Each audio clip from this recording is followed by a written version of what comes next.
DJ's Epic Quest. DJ's Epic Quest.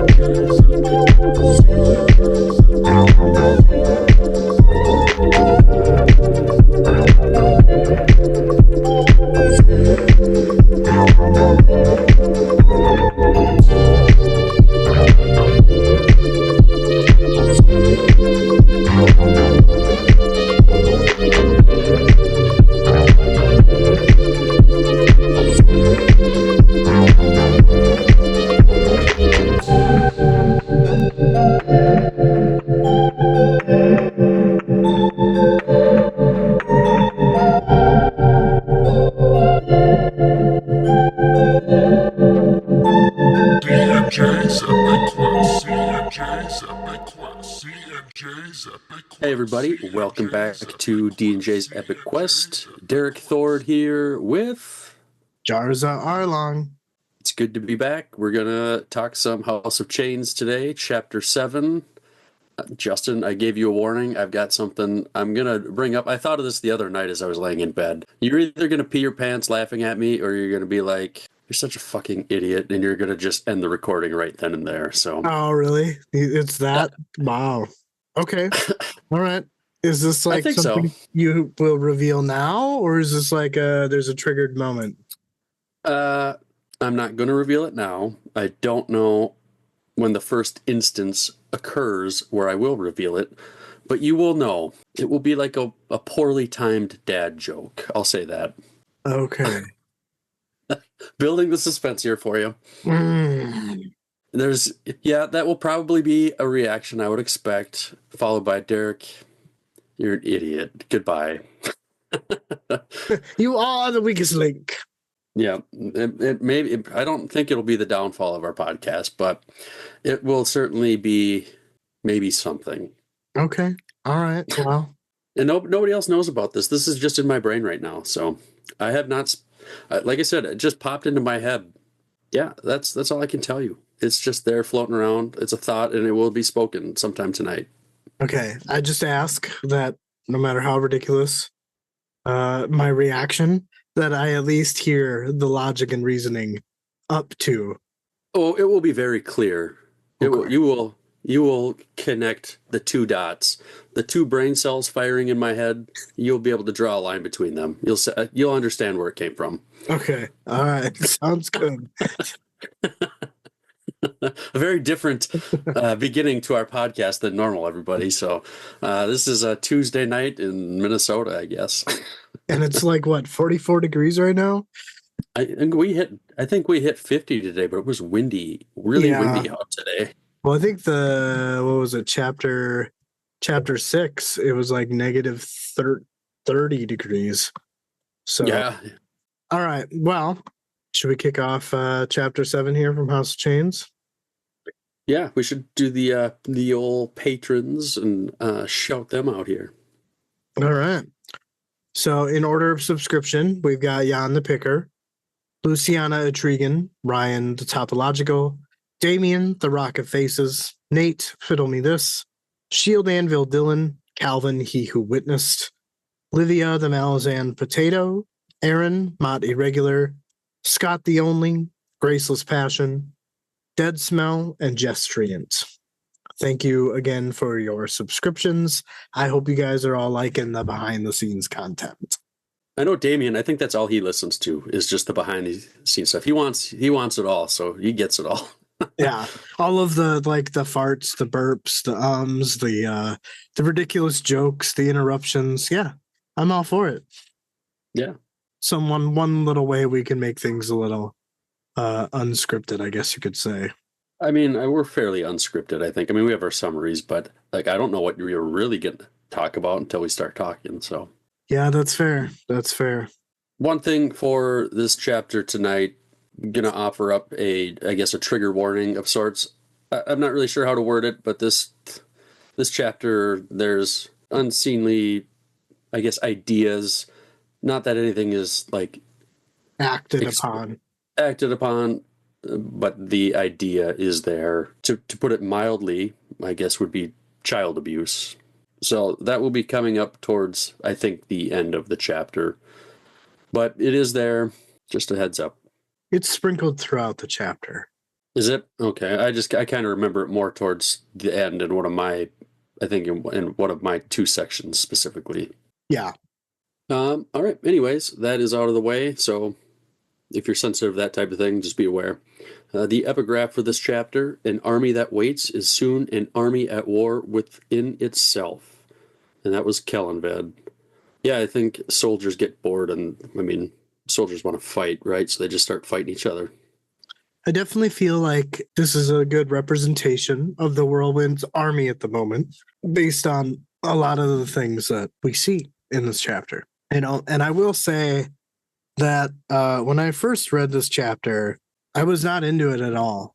I mean, I was, because it was moving on. We were getting reestablished and reconnected with those characters.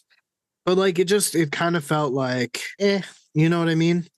But like, really going back and summarizing is so many gooey details that like you just miss unless you're paying super close attention to it. And there's a lot of stuff that we will end up talking about that I hope makes you makes you go back and just reread this chapter, because it went from like one of my more myth chapters to almost being one of my top chapters so far. Interesting. I will agree with you. The first time reading it, I was very bored. Underwhelmed. Yeah. Yeah, and like you had mentioned this before, is it feels like the beginning of the book. In ways it is. It's just 300 pages into this book. We're kind of getting the beginning, or whatever, however many pages we are, I don't remember. But just, I mean, the first chunk was all Karsa, and then, yeah, you're totally right. We reset, like, this totally could have been the beginning of the book if he didn't include the Karsa stuff. So, but upon a reread and summarizing it, I enjoyed it. I'm going to be careful with my words there. I don't know that enjoyed it is the right word, because actually it kind of pissed me off a lot, but I appreciated it more. Right. There's a lot of things that, like, you know, the Karza storyline I found was really easy to follow. If you think about what we know about that story so far, is that everything that is kind of a mystery has already taken place in Deadhouse Gates, right? So we're not getting those like really big, or those like really small details that almost like make you double take, so to speak. But then you get back to chapter 5 with Tavor and Lestara and Gambit, Admiral Nock, all those guys. And like, one, you're kind of like reintroduced to these characters and you're kind of like setting the scene again. But now you're introducing like motivations that you totally forgot about. And like you're continuing where you left off. Whereas like the Karza story, you're not picking up where you left off. You know what? Like that is something brand new that is just moving linearly, you know. And then you get the Kalam and you get the Cutter stuff, Apsalar, you know, and that was almost a big mystery too. There was a lot of like hidden details, hidden motivations, because there's things that the author wants to tell us, but he can't really tell us unless we're like looking. Sure. Well, I'm excited to hear what you have to say. Again, I haven't really looked through your comments or anything. All right. But yeah, I'm ready to hear what you got to say, man. Section number 1. The whirlwind raged on, and at its center there was calmness. Haborik climbed up some slopes in search of a desert plant the local tribes called Henbara. Small yellow flowers cloaked the ridge above him. When dried, the flowers made a potent tea, mending grief and soothing one's soul. Haborik scrambled up the slope in desperation. He thought to himself that life was a struggle, and anyone that said otherwise was delusional. Haborik, once priest of Fenner, had begun drowning his delusions long ago. His hands, his ghost hands, had been a great use in drowning his delusions. It made sense. These hands seemed to be guided by a mysterious will. He knew he had no control over this, so therefore he held no delusions. Behind him in the vast flat were tens of thousands of warriors, and their followers were encamped in the midst of a city in ruins. In the midst of a city's ruins. The army was at rest, but soon would raise their weapons, guided by a will that couldn't be stopped, a will that was drowning in delusions. Haborik was not only different from those below, he had a moral distaste for them. He reached the ridge and settled down amongst the flowers. Henbara's gift was a dreamless sleep at night. He caught movement to one side, a blur of a dark-haired figure. He smiled and said out loud that he thought he was alone. Felsen Younger tells Haborik that they are both alone. Felsen Younger is carrying some scrolls, and when Haborik asks about them, she reveals that her mother has begun writing poetry again. Felsen states that she has called it a call to shadow, and that it was a continuation from her own mother. Haborik said that Shadow Realm was murky, and it was clear to him that she had chosen a style that suits the subject matter, or even to match that of her own mother. Felsen said that this was too convenient and not poetic enough. She uses Corbolo Dom's army as an example of what is poetic, as they are now called the Dog Slayers. Felsen said that it was a name to match Corbolo Dom himself, as he stood square-footed in his terror. Haborik grabbed a flower, sniffed it, and then put it away in a leather bag on his belt. The ex-priest wondered why the Nepan stood square-footed in his terror. To him, he didn't have anything to be afraid of. The army in Erin was full of recruits, led by a woman who had no experience. The girl laughed, and it sent a chill down Haborik's spine. She stated that there were many reasons, and they were the Toblakai, Leoman, the three priests of Sha'ik, and lastly, Sha'ik herself. Felsen explains that the camp is seething with dissent. Mother has dismissed Malakrel and Puliak Alar, causing Dom to lose two more allies in the power struggle. Haborik retorts that they are fools to believe there is a power struggle. Sha'ik threw those two out because of the treachery in their veins, regardless of how Dom feels about that being a reality or not. Felsen Younger explains that Dom believes otherwise, and that, to him, is more important than any suspicions of treachery being true or not. She tells Haborik that her mother responded to the aftermath of those pronouncements with poetry. Haborik muttered that it was the gift of knowledge, and that the whirlwind was whispering things into Sha'ik's ear. He explains that there are secrets within the Warren of Shadow, truth pertaining to the whirlwind itself. Felsen asked what he meant by that. The ex-priest shrugged and said that he had a certain knowledge of seeing things before they happened. He thought to himself that this ability did him no good, and explained to the girl that an ancient warren was broken apart into many fragments throughout the realms. He explains that the whirlwind goddess possesses power, but it was not her own. Haborik wonders out loud what her origins were, if she was some desert tribe deity or something minor like that. With her newfound powers, it wouldn't have taken her long to destroy her enemies. Felsen Younger said that this was a nice theory, but what about the 7 holy cities, the 7 holy books, and the prophecy of Dragana? Haborik snorted and said that cults feed upon another and myths are created to fuel that faith. He explains that the 7 cities was born of nomadic tribes, but their ancestors were an ancient civilization, which foundations were that of an older empire, the first empire of the Talani Mass. Felsen Younger says that poets may know hunger, but historians devour, and devouring makes language a dead thing. Haborik tells the child that his explanation destroyed the mysteries of the Pantheon, but tells her that there are better things to worry about, and to leave the gods and goddesses to their own sickly games.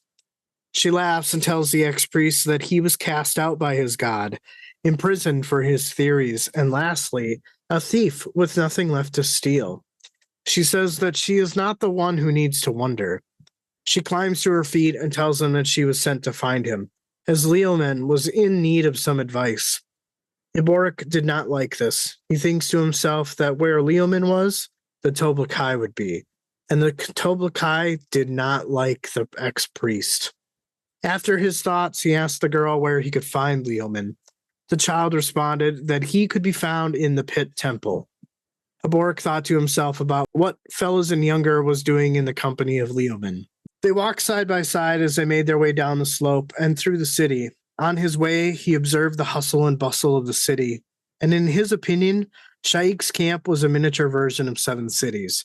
It was no wonder that Malazan set out to conquer this land. He suspected that he was alone in this way of thinking. He thinks to himself that the Malazan Empire had labeled him a criminal, but he remained Malazan nonetheless. In his head, he tells Tavor to meet this rebellion and kill it dead. They arrived at what was called the Circle of Temples, which had been mainly empty compared to the streets they just came from. The structures here were homes to old gods, forgotten cities worshipped by ancient people. Something sacred must still linger, because it was here that the decrepit found refuge. In the center of the Circle of Temples was a pit, its floor never touched by the sun. Reoccupied by Leoman of Flaelis, one Sha'ik, Elder's most trusted bodyguard, but reborn Sha'ik had found something deep within him that she did not trust. Not at her side, at least. It had been seconded to that of Mathok. The Toblikai remained as Sha'ik's personal bodyguard. The giant did not give up his friendship with Leoman and was often found in the man's sour company. Felazan said that she would leave him now and went on her merry way. Haborik smiled and then made his way down the ladder. The smell of Durhang was heavy as he descended the ladder. It made Haborik wonder if young Felazan was following in her mother's shoes more closely than he had suspected. The amount of furniture made the pit seem crowded. Wood canvases depicted scenes from tribal mythology, and between those canvases on the bare walls were paintings from an ancient artist, savannas and transparent beasts. Old spirits wandered this pit, and Haborik hated it. Toblikai sat rubbing oil into his sword, not looking up as Haborik dismounted from the ladder. Leoman laid on some cushions opposite of the ladder. Leoman offers Haborik some tea that promotes wakefulness. Their conversation flows to the Malazans and to Haborik, and Toblikai's guff with the ex-priest. Haborik finally tells Leoman to get on with it and tell him what he wants. Leoman says very well and reveals that Bithadol is back to his old ways. Haborik asks what exactly his old ways were. Leoman says that Bithadol has unpleasant hungers, ones to which Sha'ik Elder experienced firsthand. With close to 100,000 people in the city, one missing child a week can easily go unnoticed. But Mathok and his people are very watchful indeed. Haborik asked what it was that he could do about this. Bithadol was one of Sha'ik's most powerful high mages. Leoman says that they, as in them three, have a certain loyalty with a certain child. Leoman leans closer and explains that this child has caught the attention of Bithadol. Bithadol believes that Felazan the Younger must be shaped like Sha'ik Elder. Cold horror filled the ex-priest. He glared at Toblikai and said that Sha'ik must be informed of this. Leoman says that she has been informed of this, but she needs Bithadol to balance the schemes of Febril and Lorik. The three mages despise each other. She has been told, and therefore has tasked the three of them to be watchful. Haborik snapped and asked how exactly he was supposed to be watchful when he was damn near blind. He barked at Toblikai to flay Bithadol alive. Toblikai makes a remark about someone talking to him. Leoman responds to Haborik questioning with an "ah." He tells Haborik that Bithadol is not actually the problem. It's Febril. It's Febril that is the one scheming. Potentially with Gorbolo Dam, maybe even Kamist Rouleau. Toblikai interjects and says that Bithadol was a bastard. He was still extremely loyal to Sha'ik, though. Leoman agrees and adds that he's loyal in his own way. He also tells Haborik that Bithadol isn't stupid and knows that Febril has treachery in mind. He's merely waiting for the invitation. and then he will tell Sha'ik. Haborik shook his head and asked what happened if these conspirators managed to compromise her entire command.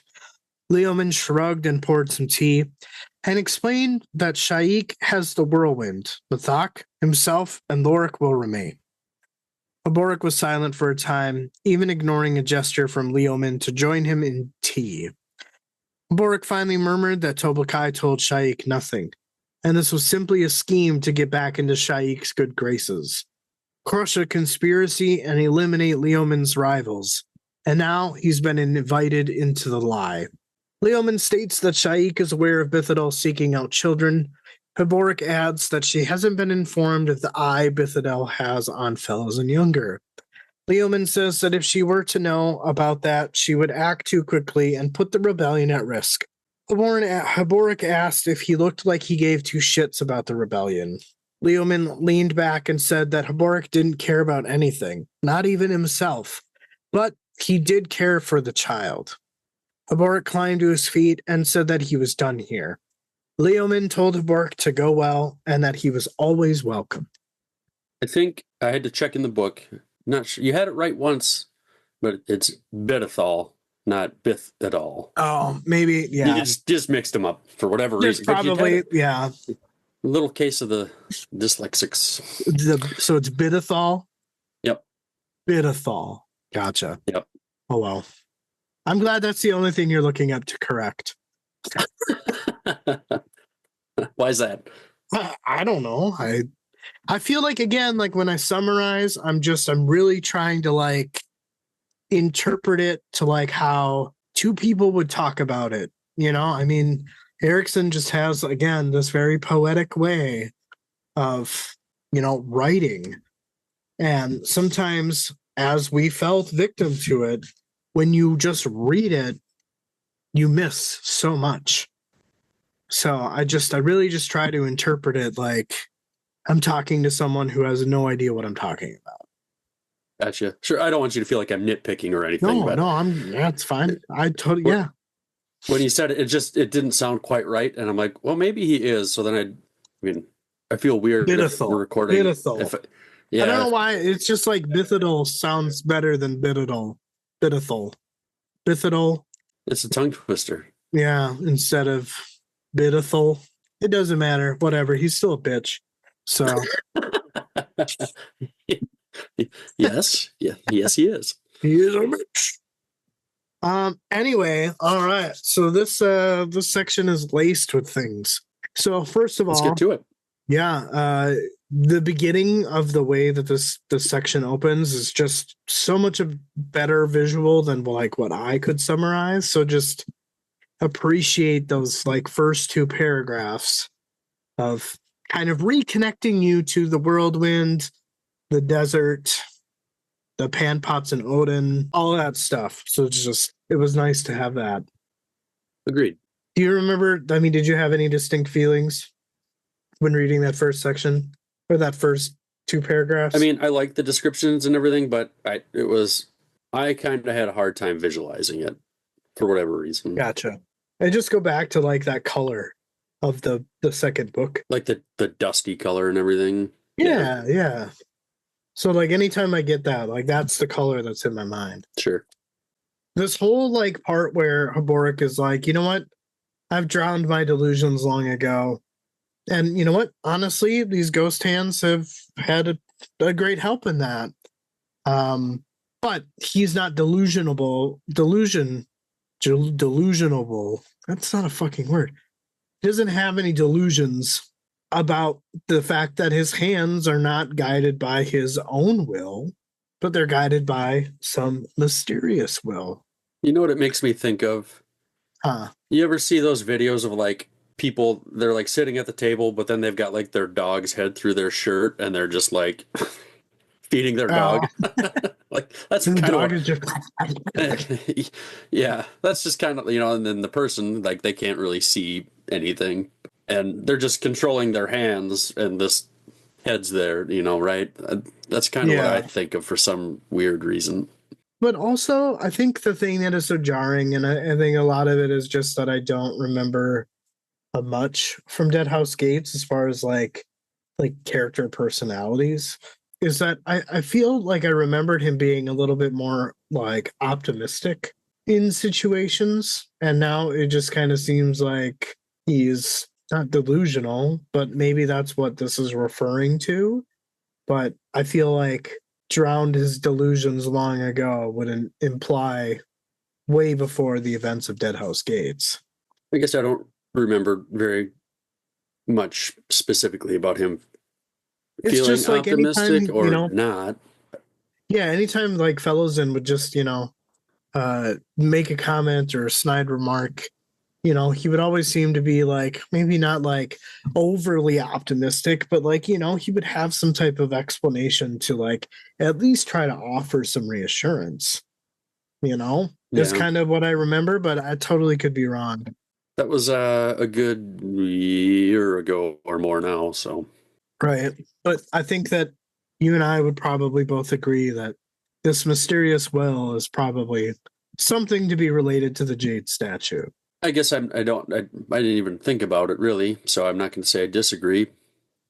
Well, I think that because in Memories of Ice, right? Not Carnatus, Itkovian sends the fists or the hands of Wrath Fenner to Fenner, right? But this was after Fenner had fallen, right? Yep. Basically, through that scene, we kind of understand how Haboric, like where his hands are, right? They're in like another realm or whatever. Right. Yeah. Someone was there to pick up his hands. So I would imagine that whoever Fenner has had has lost the possession of, if that makes sense, during his fall. I'm sure more will be slowly revealed to us over time here. This chapter is littered with like, I'm going to put a pin in that. I'm going to put a pin in that. I'm going to put a pin in that. So, because it's like, yep, okay, there's definitely, that's something, that's the start of something, but what is it? So I'm going to put a pin in it. You're single-handedly keeping the pin business alive. Yep, exactly. So I'm gonna, for now, again, this is a pinnable moment. I'm going to imagine that mysterious will has something to do with the Jade statue. I do like that we got more on the statue but at the same time, more questions, than answers. Oh, for sure. It's been a pin since Deadhouse Gates. I think we got one mention of a Jade statue in Memories of Ice. And that was during, God, whose vision? Somebody saw, I think it was at Covian. No idea, man. I don't remember. Yeah, dude, we suck. We just read this book. You're way better with some of the stuff than yeah. Maybe it was Paran. It was Paran when he was having a conversation inside of his head with Nightchill. Sure. On top of the tenement inside of Capistan, they were like helping heal Stony Monachus and Paran. And like all of the bridge burners were like pissed off at him for not revealing. But did Paran did he see the statue? I think it mentions it like next to Jade statue, like, and then the events. Gotcha. Blah, blah, blah. Sure. I could be wrong, but here is what I love. I love this like comparison between the fact that he no longer has any delusions.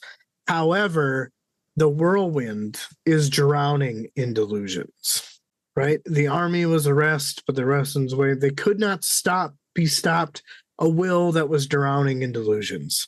So from Haboric's perspective here, the army is under some delusions of their own by a will that will not change its mind.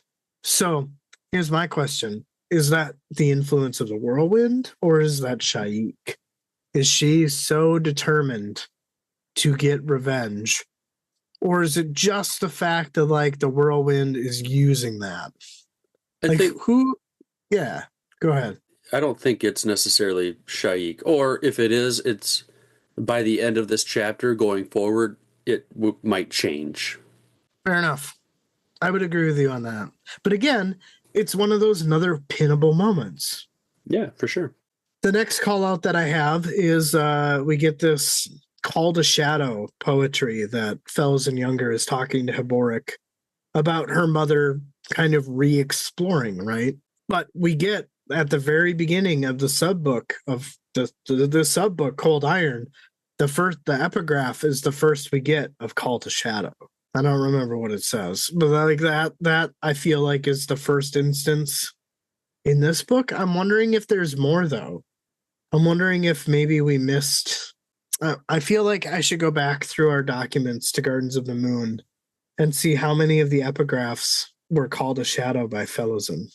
Yeah, I have no clue there. I'm just trying to page back to the beginning of this subbook. There are folds in the shadow hiding entire worlds. That was the epigraph. And apparently that was a continuation from Malazan's mother, like Haran. I'm wondering, is it potential that Gano's mom, Tabor's mom, Malazan's mother, was a patron of Shadow Throne? You think she was like an assassin then? Even like if it was like a low level one? Maybe. I don't know. Something to think on.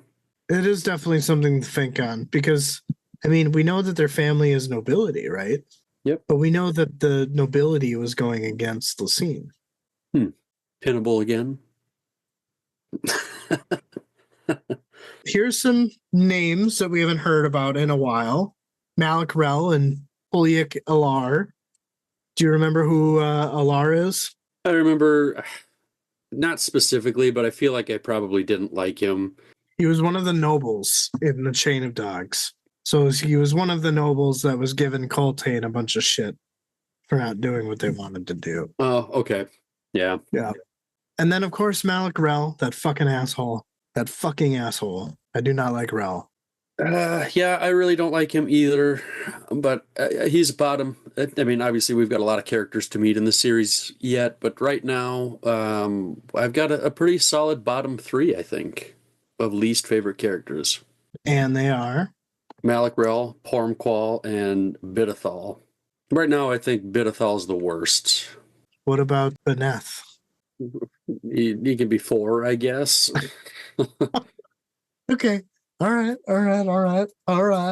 Granted, like, I mean, he obviously did not good things. Like, he did bad things. I think the other 3 are probably worse. Take the cake. Yeah.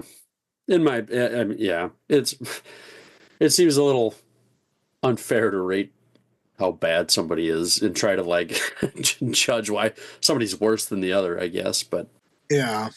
So this next thought here is, Malazan Younger tells Haborik that her mother responded to the aftermath of those pronouncements with poetry. And so these are the pronouncements of dismissing Malik Rel and Puliak Alar because of suspected treachery, right? So I fucking loved this line, pronouncements with poetry, because at first it didn't click, but again, upon summarizing, what she's doing in the action, right, is so she's got these scrolls, right? And she swings them at the flowers like a baseball bat. But then you pair that with poetry and you get like a knocked it out of the park or crushed it type of like vibe. And I just thought that was so cool, right? Because like without reading that action and actually visualizing what that action was, you would have missed the whole like, swing and a miss type of thing, but actually like connecting with some of the flowers. well, I did miss it still, and maybe if I would have, I will say I don't think I would have caught it if I was the one summarizing that part. So that's a cool pickup. Yeah, it just like really accentuated. Man, I fucking crushed it. You know what I mean? And then you just like swing, like you make like a very like over exaggerated gesture, and then like that's the sense that I got from it. She just had a bat flip like a Major League Baseball player hitting a home Right, run. exactly. She's got a contract on the way. Hopefully not to the Minnesota Twins because they're going to suck. Yeah. This whole broken apart into many fragments throughout the realms, it really adds a sense of scale to things, I mean, we kind of had the idea that the Shadow Realm has been fragmented in many, many ways, but like this is me saying that like there's tons of them out there scattered through all over the realms. You know what I mean? And this is a power that it seems that people can latch onto.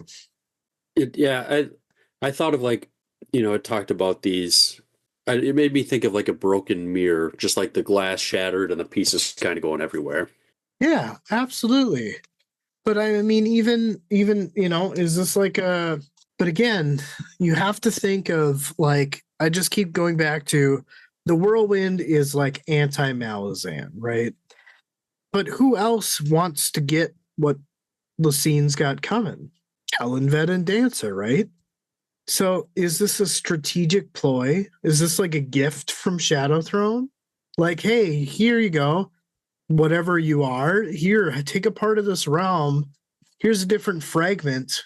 And you know what I mean? Like, go do what you think, kill your enemies. But now, once you do that, I need you to do this, right? Because why else would they have Iskaril Poost hide the real path of hands? You think that's what Shadow Throne is going to be busy with? When he was talking to Clem. That's a good theory. I think so.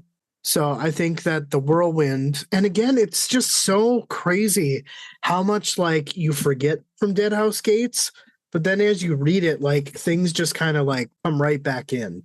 You know what I mean? And it's just it's so much fun because like you remember Poost, but like you also remember being so fucking confused as to like what the hell is happening. But with just this like Haboric saying the whirlwind goddess possesses power, but it's not her own. That one sentence just makes everything click into place. And it's just like I can totally see why people give up after a book or two, but it's just like you just keep going. It all makes sense. You're firing on all cylinders here, buddy.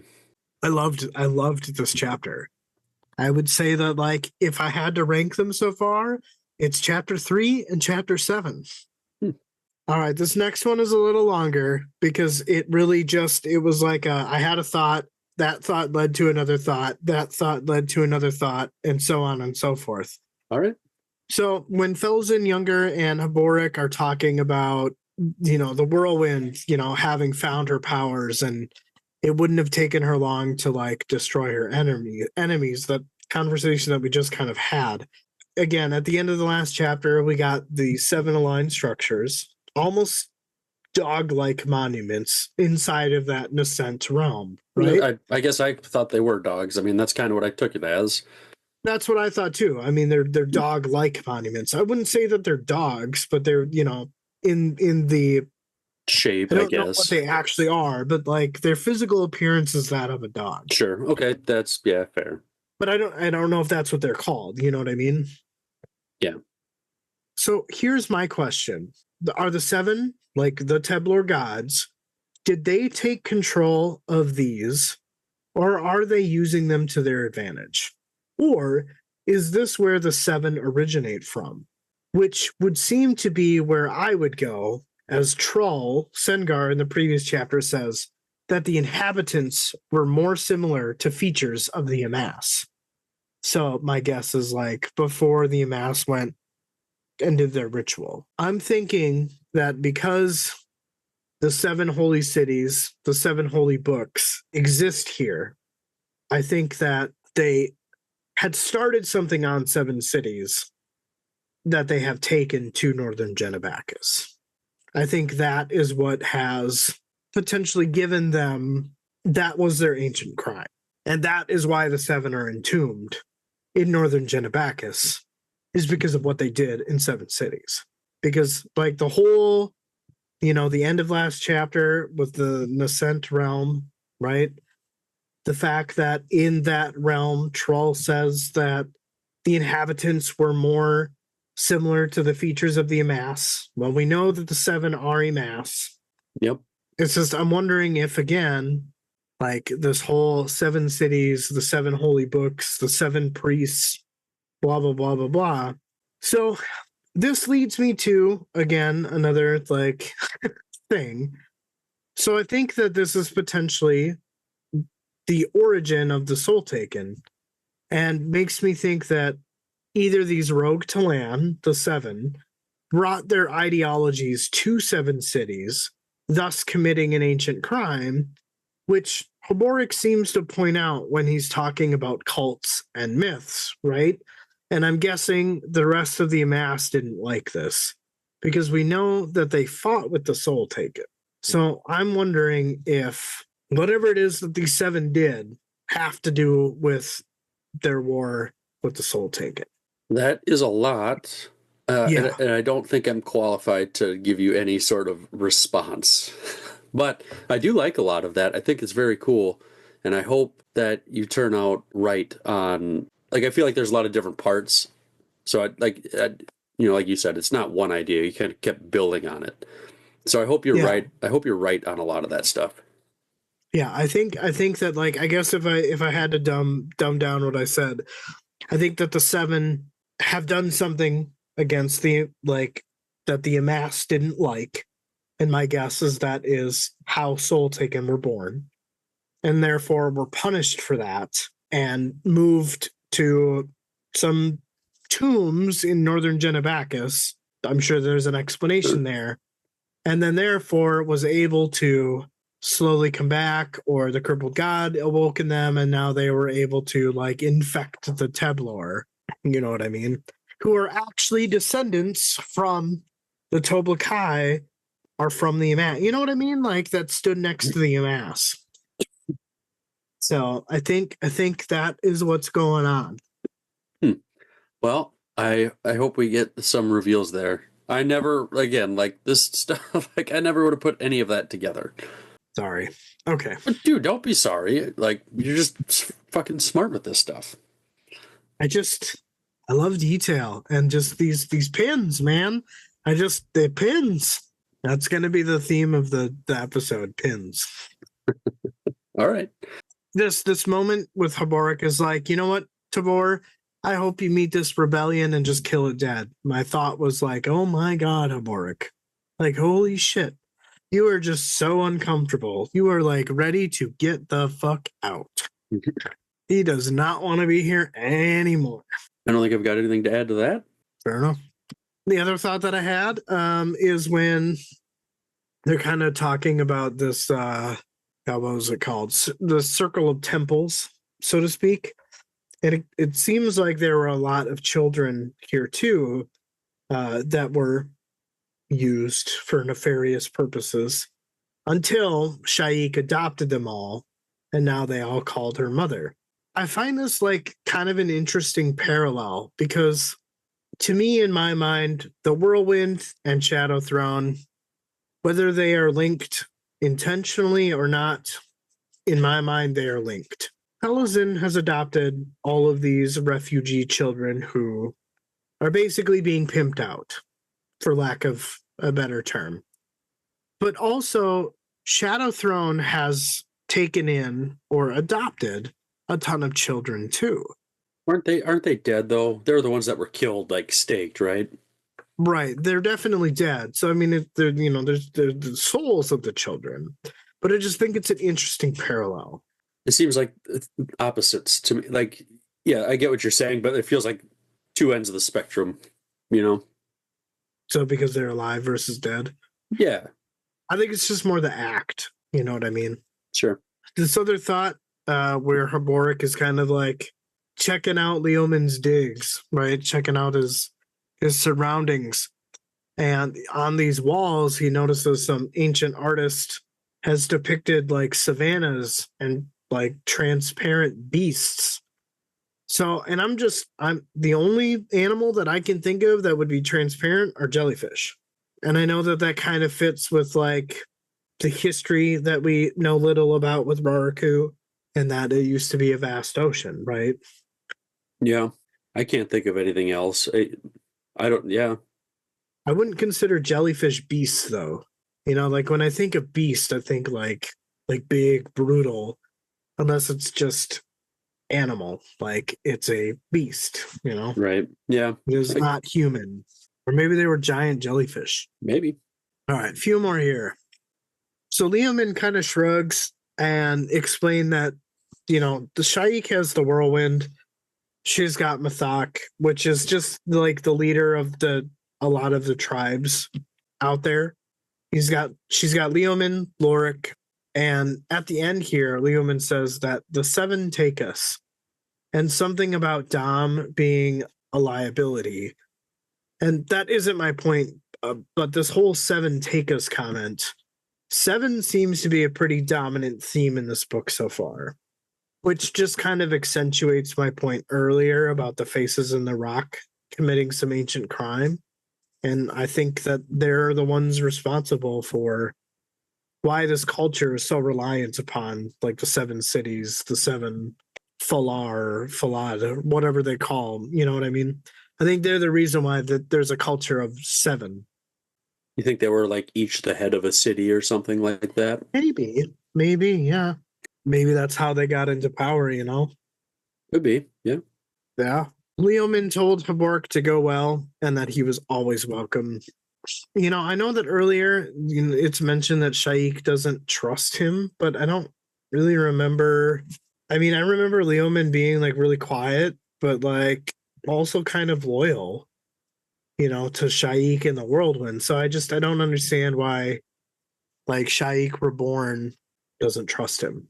And I'm sure it's again one of those pinnable moments, but I don't know if I can remember anything distinct. Didn't she looked into his soul or heart or something, and I feel like she saw doubt, like he wasn't a true believer or something. Maybe. I don't know. I don't remember. I don't really also really remember connecting with Leoman very much. Like I didn't really find him that interesting. Well, I don't think we saw a ton of him, and we didn't get. I'm pretty sure we didn't have any of his like point of view really, not that I can recall. No, not that I can either. So I mean, again, I feel like it's probably a pin that maybe more will be revealed in due time. But yeah, that's all I had about that opening section. I thought you had And one now more we are here. 25% done. Don't you have one more? No, that was it. Or did you put one in mine or something? I did. Oh, okay. That's just what I was looking at then. I didn't realize that was in mine. Okay. All right, Justin, prepare to have your mind blown. Actually, probably not really. Of all the temples of the native cults on seven cities, only those raised to a particular god had an architectural style that echoed the ancient ruins of the Circle of Temples. So to Heberick, he was not surprised at Didithal's choice of residence. There it was for you. Oh my God, you're not wrong. Oh. Yeah, that thought definitely popped into my head. My two remaining brain cells came up with that. With everything Heberick could see, he suspected that Bidithal had not always been a high mage, at least not by title. In the language of the Dobri, he had been known as Rishanice, the archpriest of the cult of Rishan, which had existed on seven cities a long time before the throne of Shadow had reoccupied it. The cult of Rishan had not been pleased by the ascension of Amanus and the rope into the second most powerful positions in the Warren of Shadows. And while what Heberick had for knowledge on the situation was sketchy at best, it seemed as if the cult had torn itself apart. Blood had been spilled inside the temple walls, and after only those who acknowledged the mastery of the new gods remained as devotees. Those who were cast aside licked their wounds. Men like Didithal. Defeated, Heberick thought, but not yet finished. Heberick thought it was a Minas temple of the seven cities that had most closely resembled Didithal's shelter, as it was a direct descendant of seven cities' earliest cults. Within the whirlwind, the Rishanites had found refuge, furthering Heberick's thought that the whirlwind was a fragment of another warren, that shattered warren being Shadow. Heberick thought that if that was true, then what hidden reason does that hold Didithal to Sha'ik? I'm going to keep going with this. Was he truly loyal to Drygena the Apocalyptic? If there was an answer to that question, it was not coming soon. The unseen player behind the rebellion, and even the Malazan Empire itself, was the new ruler of Shadow and his deadly companion, Amanus. shadow throne. Who is Kellanved, Emperor of Malaz, and Conqueror of 7 cities? And Cotillion, who is Dancer, the Master of Talons? Heberick wondered whose war this really was. As he made his way to Didithal's home, it took Heberick a moment to clear his head of his thoughts and realized that his name had been called. It was Lorik, who apologized if he had frightened Heberick. Heberick said this was not his usual haunt. Lorik apologized if his presence was seen as haunting, but Heberick said it was just a poor choice of word. He only meant he was not usually in this area. Lorik assumed he was going to meet a specific person based on his location, and that he senses tension in Heberick. Heberick cut through and said Lorik thinks he, Heberick, and Didithal may argue. Yes, that was likely. Lorik said he'd just left Didithal's company, and he was already irritated and had a short temper over something today. Heberick suggested it may have been something Lorik had said. He said that was possible, and if that was the case, he apologized. Heberick wanted to know what Lorik was doing in this snake pit. Lorik said he understood what he was doing was dangerous, but he got a thrill from it. This caught Heberick off guard. Lorik asked in reply what Heberick was doing here. Did he want to once again become a professional historian so that Sha'ik and the Whirlwind story might be told? Or was he just a freedom fighter? Lorik didn't think he could be both. Heberick told him he was only a middling historian. Lorik could see Heberick was getting irritated with him, so he would let Heberick get on his way. Heberick watched Lorik walk away and thought about what the man had told him. Didithal being irritated. Was there something to that? Or was there something hidden? Before the entrance to Didithal's tent was a man with no hands or feet, babbling in another language. He used his stumps to try and draw some patterns in the thick dust, surrounding himself with thick chains that obscured what had come before. Heberick knew this man belonged to Toblakai and that his name was Sulgar. He wondered what drew him to Didithal's tent. As Heberick was about to enter, Silgar spoke, saying he had seen him before and that they were kin, as they were both maimed. Flesh and spirit, they were the only true mortals here. Heberick didn't pay much attention and said, "If you say so," and walked into the tent. It was a mess inside, and Didithal stood with his back to Heberick, who had a chill as it appeared the High Mage was conversing and gesturing with his own shadow. Heberick thought he was only cast out in name. He was still eager to play with meanness, but was it in his own name or the Whirlwind's? Didithal called Heberick forward, saying he would like to experiment. Heberick wasn't thrilled with this invitation, but he approached. Didithal called him closer yet. He wanted to see if Heberick's hands cast shadows. Heberick said he, Didithal, might, but he himself would not see them. Didithal said he was eager to hide his secrets. Heberick said the same was true of him. Didithal said he serves the Whirlwind. Nothing else is important. Heberick cut him off, asking him about his appetites. Didithal dismissed this with a wave of his hand and called his appetites mortal necessities, and even when he was Rishanais, he saw no reason not to partake in pleasures of the flesh. Heberick said that he had then raped Sha'ik when she was a child, taking from her any chance in the future of these, quote, mortal necessities. Heberick didn't see the logic in this, only sickness. Didithal said his purposes were beyond Heberick's ability to comprehend. Heberick cannot wound him with his words. Heberick said he had been led to believe that he was agitated. Didithal called Lorik stupid and that he mistook excitement for agitation, and he would talk no more of it. Heberick put it very clearly to Didithal. If he were to so much as look at Felison again, he would twist his head off his shoulders with his very own ghost hands. Didithal tried to defend himself, saying that Sha'ik was not a virgin. She was at one time an orphan. Heberick said none of that mattered. Didithal said very well, there were plenty of other girls. Heberick said they were all under Sha'ik's protection. Did he really think she would allow this abuse to continue? Didithal said he would have to ask her, and he could leave, as he was no longer a guest. Heberick hesitated as he thought about killing the bastard right now, but thought better of it as there was no Malazan justice here, only Sha'ik's law. He also knew he would not be alone in this, as Toblakai also had vowed protection for Felison. But he wondered about the other children. but he still didn't understand why Sha'ik put up with this nonsense, unless it was as Leomin said. She needed him to betray Febral's plotting. Either way, Hebrig didn't care. He didn't think Didithal deserved to live. Didithal turned his back and asked if Hebrig was contemplating murder. He said Hebrig wouldn't be the first, probably wouldn't be the last either. He would warn Hebrig, though. His temple had just been sanctified.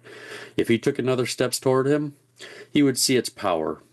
Hebrig asked if Didithal thought Sha'ik would allow him to kneel before Shadow Throne. This really pissed off Didithal. He called Shadow Throne a foreigner, and that the roots of Minas are found in an elder warren which was once ruled by... He shut his mouth, telling Hebrig that information wasn't for him. Hebrig's existence was tolerated, but that was about it. If Hebrig wanted to challenge him, he would meet his wrath. Hebrig said he had met it before, yet he remains. His purpose was to block Didithal's path. He should think on that. As he stepped out of the tent, Silgar was not to be seen, but he had made a complicated pattern in the dust around Hebrig's shoes, chains surrounding a figure with stumps for hands, but had feet. Hebrig destroyed the drawing, knowing his eyesight was bad, so he may have only seen what he had feared. Either way, it was not important enough for a second look, despite the chill that held him as he walked in the sun. Didithal he's a bitch, like you said. I would like to bring a wood chipper and stick him feet first through it. Yep. Call him Chipithal. It was a little awkward repeating that multiple times, but Didithal, yeah. Bought into it. Yeah. I sold myself into it, and like you said, it kind of fits. Just like the worst. Like I mean, it's all bad, but that he tries to like justify it to Hebrig, like just shut your mouth, just shut your mouth, dude. Like stop. There's not any justifying it. Right. Like I know, like in like ancient times, obviously, like the life expectancy was not as long and stuff like that. Like, but like an adult, like it just it doesn't work. It doesn't work. Yeah. And I'm not saying it's not like this is. I don't think it's like poorly written or anything like that, or that I'm not like mad that Erickson wrote things this way. It's just like the subject itself. Like, we both have young daughters. If there's something that's gonna get a dad riled up, Yep. It's somebody messing, yeah. So you've got the first comment here. What do you got? So, and again, much more beautiful at the beginning of the second chapter than we could ever give it justice. But it almost makes me think these residences are built like the skeletal structure of a whale. I guess I didn't think about that. I mean, it just, of all the temples of the native cults in 7 cities, only the ones raised in the name of a particular god displayed an architectural style that could be seen to echo the ancient ruins in the city of temples. And so, in Heboric's mind, there was nothing accidental in Bithidal's choice of abode. Had the foundations of the temple the High Mage now occupied still held aloft walls and a ceiling, it would be seen to be low, strangely elongated dome, buttressed by half arches like the ribs of a vast sea creature, or perhaps the skeletal framework of a long ship. Yeah, that makes sense. I guess I don't really remember reading that. Reading it that way, even though I summarized that. But I see your point. Yeah, it does make sense. And again, it just kind of goes back to the whole, like, Rariku used to be a vast sea, right? Yep. So, Good catch. That was my comment. All right. My first one here. I think it's interesting that that the Warrens are seen as cults on 7 cities. And so I'm kind of curious, like, do you think it's because they know that the Warrens exist, but since they're not Malazan, they'd have just a different perspective, a different point of view on it? I don't really know if like that makes sense to you the way I'm wording it, but like at the time it made sense in my head. Interesting. I mean, I guess I didn't interpret it that way. I just interpreted as because what existed before Shadow Throne doesn't exist anymore. that instead of worshiping that, created a cult on what that Warren used to be. You know what I mean? Even though like they're still calling upon the same Warren, they're just naming it differently. Yeah, like I get that, but it's just like the word cult throws me off. It's like it's not widely accepted. Wasn't Nightchill a practitioner of Rashawn? But I don't remember. Maybe I don't know. But in either way, I don't remember it being referred to as a cult. Yeah, I think they're just calling it a cult because it's not accepted amongst the pantheon. Because it's not. It's like it's an in between. They despise what it is. They want it to be what it was, but it isn't really. It can't be labeled as anything but because neither are true. So therefore, it's a cult. That's kind of what I guess I see it as in my head. All right. That makes any fucking sense. Just picking your brain. All right. Yeah, and Bidithal, I think one section is enough of me saying Diddythal, so I'll drop that now. But yeah, just I really despise him, probably more so than Pormqual and Malik Rel. Like my very least favorite character right now is him. Yeah, he's for good reason. Yeah, he's a bastard. but it's just kind of like fucked up how like, what do you do? Because you really need him not align with one of the other mages who's looking to whatever that is that they're looking to do with Sha'ik, right? It's just like, how much do I want to piss this person off and potentially like ruin everything, you know? It sucks. Yeah, it sucks that you have to use him when he's doing horrible things. And this is probably why he thinks he can get away with it. He's not stupid. No, he's not. So, what else you got for us? The unseen player behind the rebellion and even the Malazan Empire itself. So, like, do you think this is? I'm kind of not sure what that means, but do you think that's a hint as to what Cotillion is telling Kalami will be busy with, or maybe one of the tasks? Potentially. I think the thing that gets me is the unseen player behind the rebellion, which makes me go back to like before the rebellion was the rebellion, like who kind of started those initial sparks. And I would say that it was probably Shadow Throne in itself behind the rebellion. All right. I'll say, like, it's always weird, like, when we're summarizing things, I'll have a spark of a thought, and that's when I jot something down, and then when we come back to talk about it, maybe I'm not feeling that same way, or I'm not quite remembering exactly how I felt, so it's... it happens. I feel like there's a difference between, like, you summarizing, you reading, and then you reading your summary, and then having a discussion about it. Like, they're all very different things, yeah. Yeah, there's plenty of times where I'm like, fuck, I don't feel that way anymore, so... Okay. No worries, never mind. I think this is my last thought here. I didn't have anything for a good chunk of this, but a bit of thought, Heberick rightly thinking that he doesn't see any logic in Bidithal's sickness. Is more necessities. Yeah. And it just reaffirms my feelings, but I hope he gets the worst death.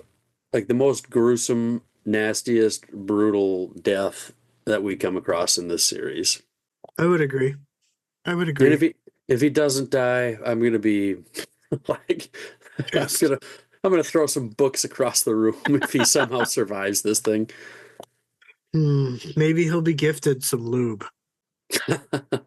Yeah, he's oh man, like 100 cases of it. They got Costco's in 7 cities.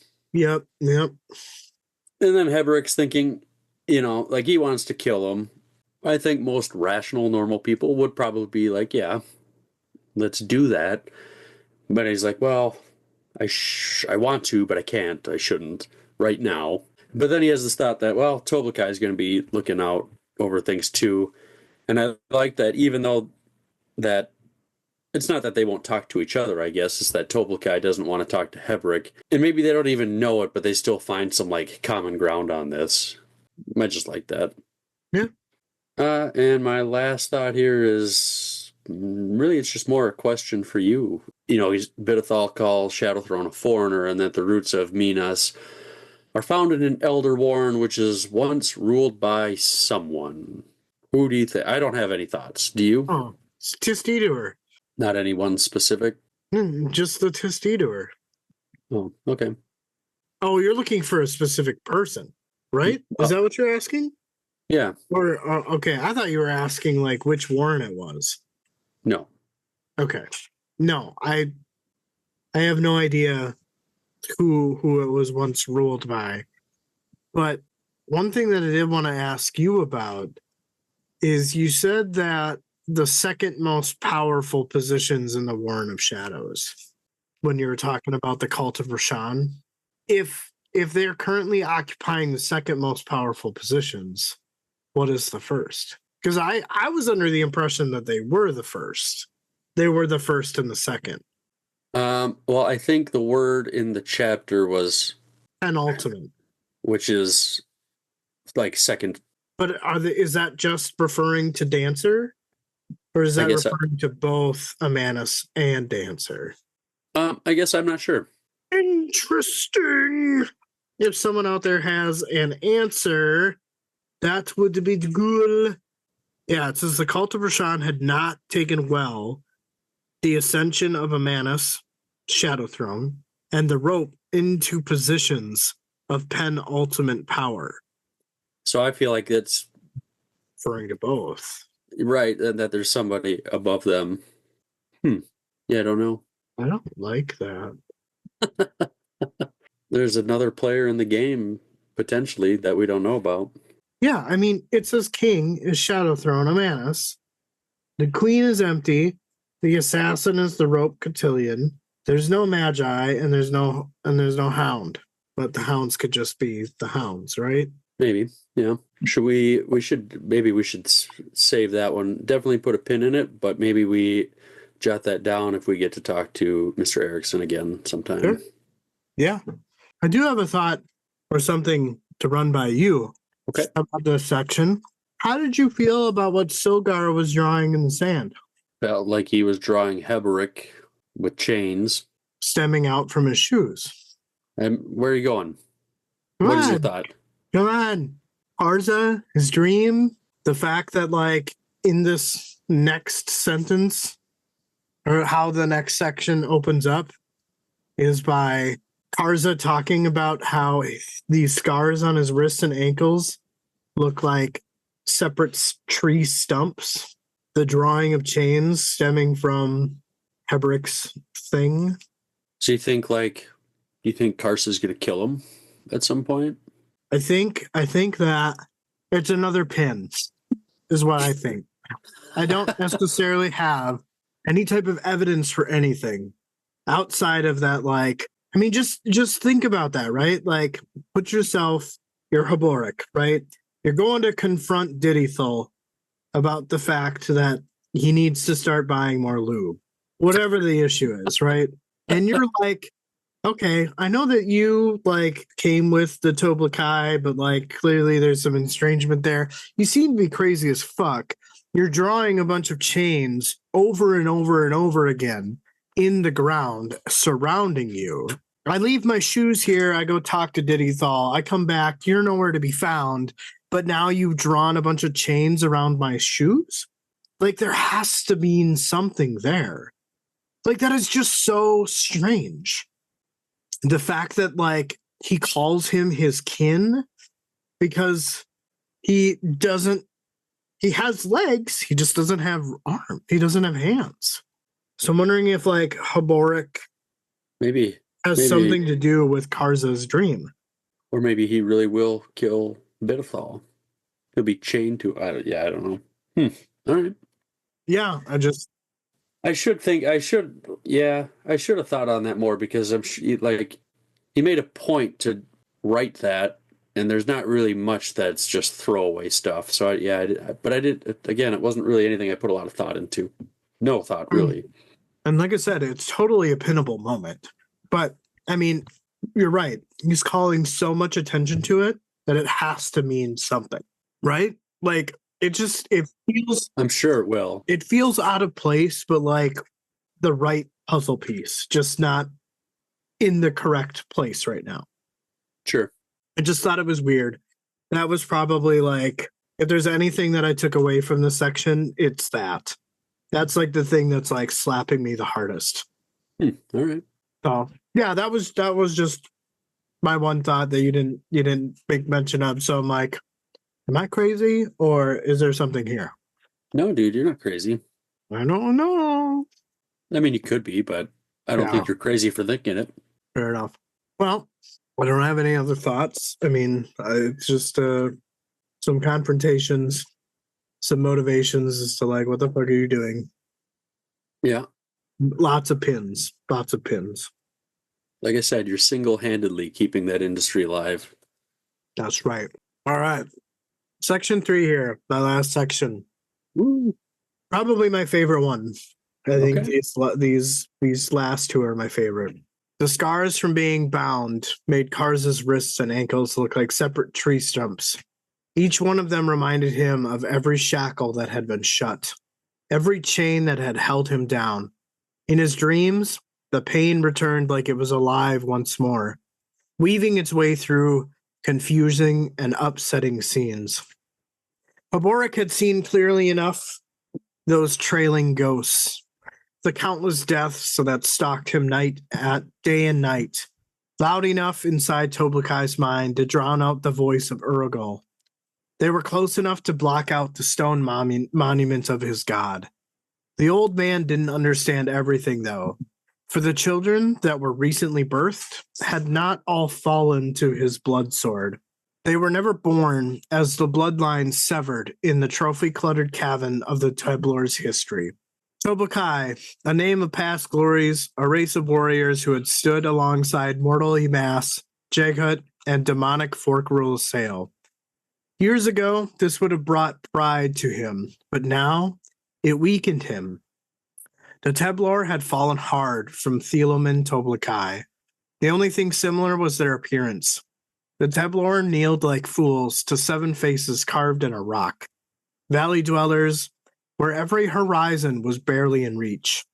Victims of brutal ignorance, for which wasn't or any Teblor's fault, for which Karza would make right one day. Karza strode through a long-dead orchard filled with tree trunks. He was alone, but still sought solitude. The rattle of chains and the cries of the fallen were endless.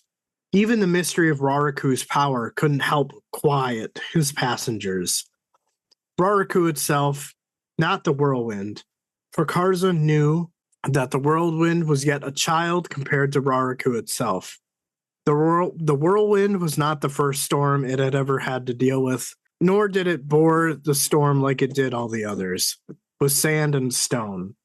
Raraku was its own secret, the hidden bedrock that held Karza in his place. From Raraku, Karza believed he would find his truth.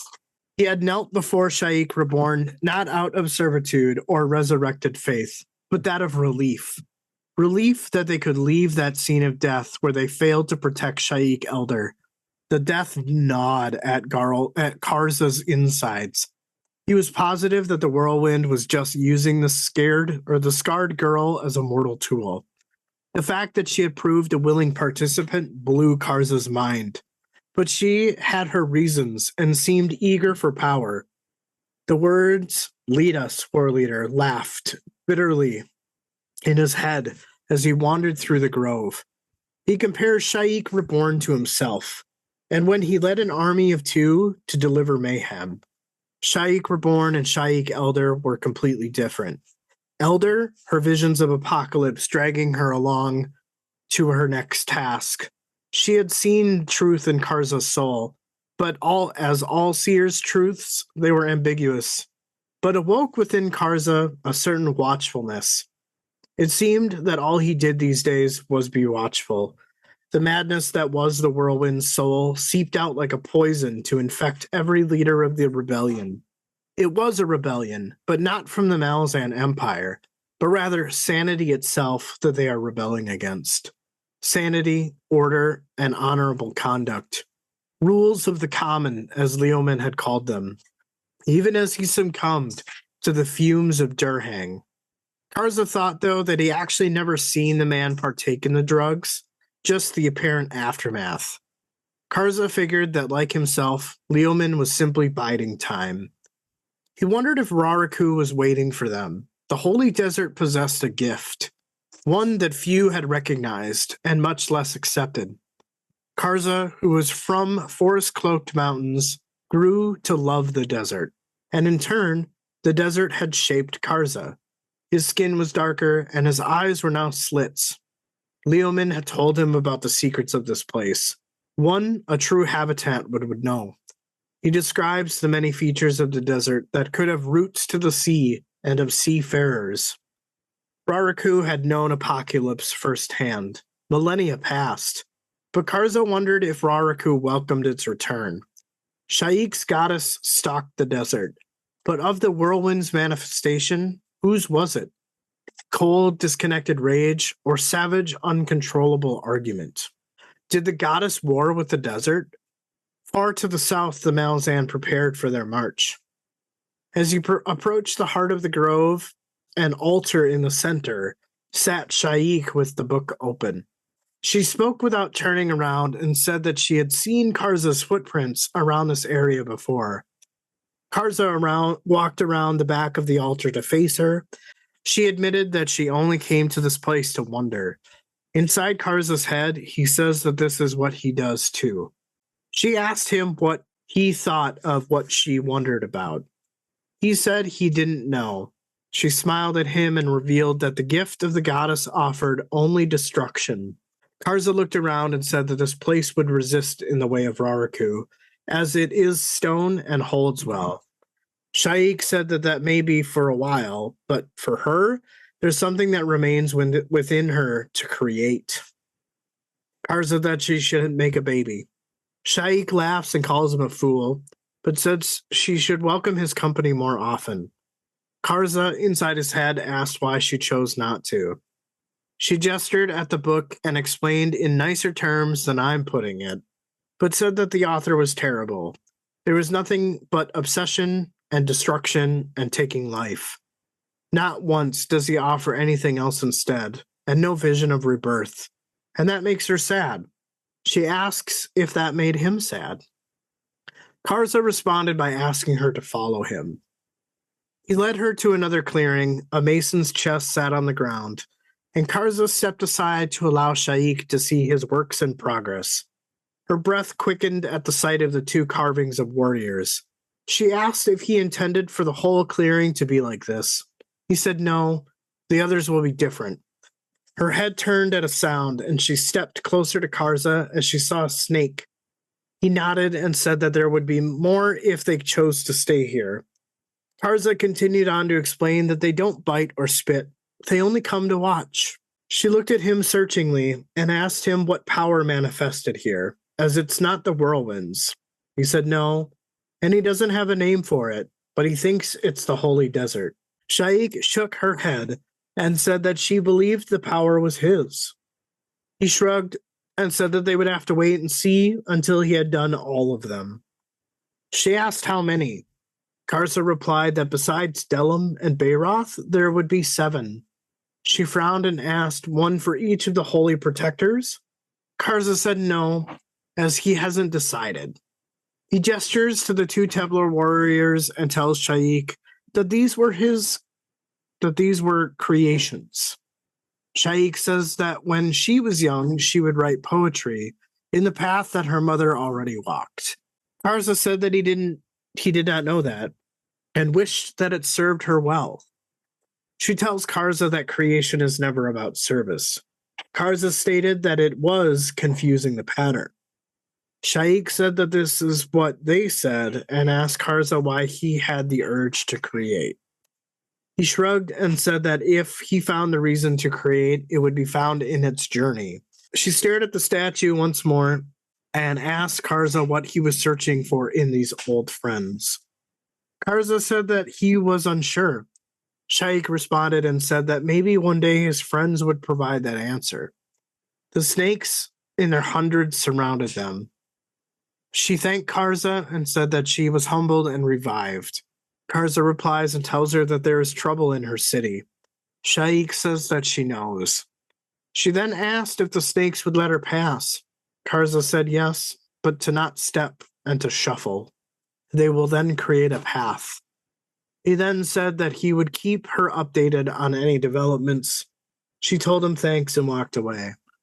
He watched her make her way out of the clearing. There were vows constricting tight around his soul. Sometime soon, something would break. He knew not which. He just would have to be patient. When she was gone, he swung back around to the mason's chest. I don't remember if I like this section or the last one better. I know you said you like both these last two, and I guess I don't. I would say that this one's probably slightly ahead of the last one.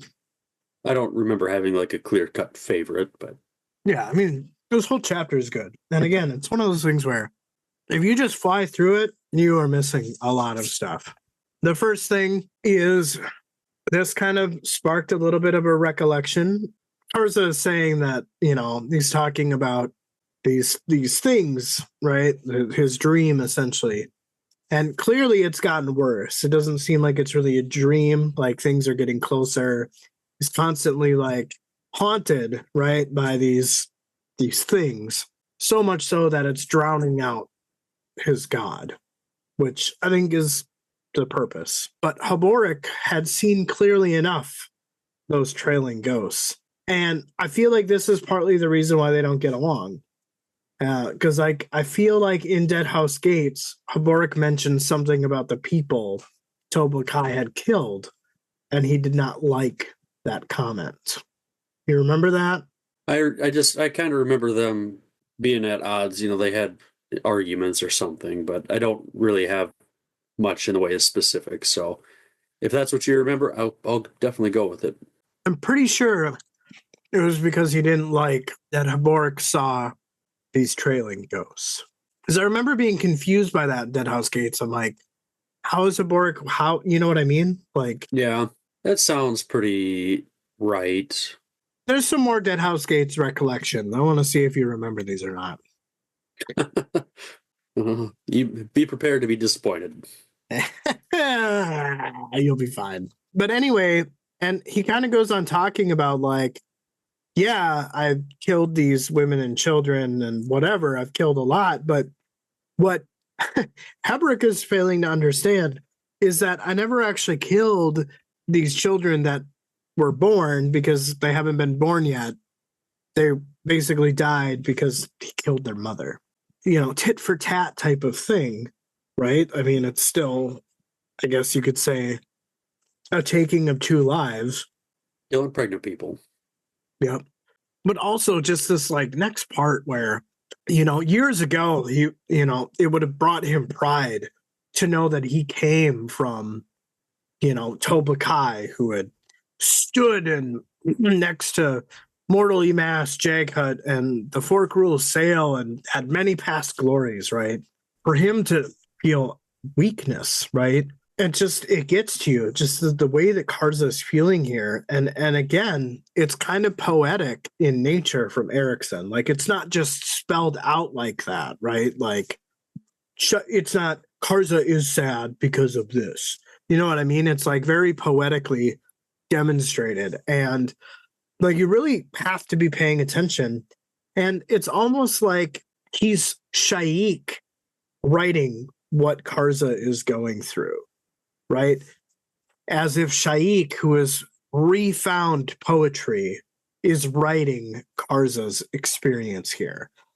And it's funny because in the first section, when Haborik and Felsen Younger are talking about poets and poetry, they have this word that I think Felsen Younger calls obfuscate. Obfuscate? I'm not sure how exactly to say that word.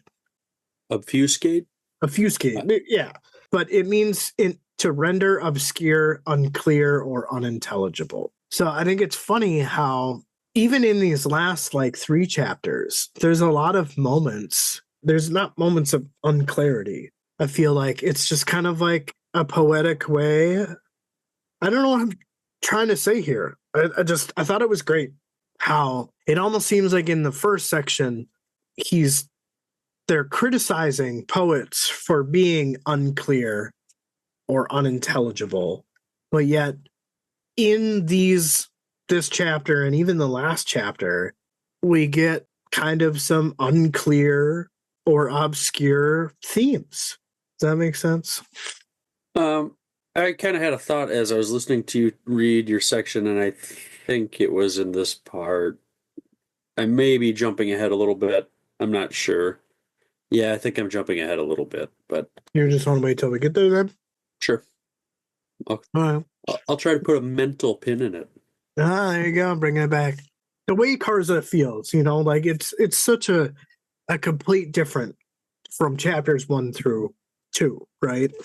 Like he is not this like proud thing anymore, I wouldn't say he's broken, but definitely Bayroth's words about hoping that Karza gets visited by doubt is definitely taking place.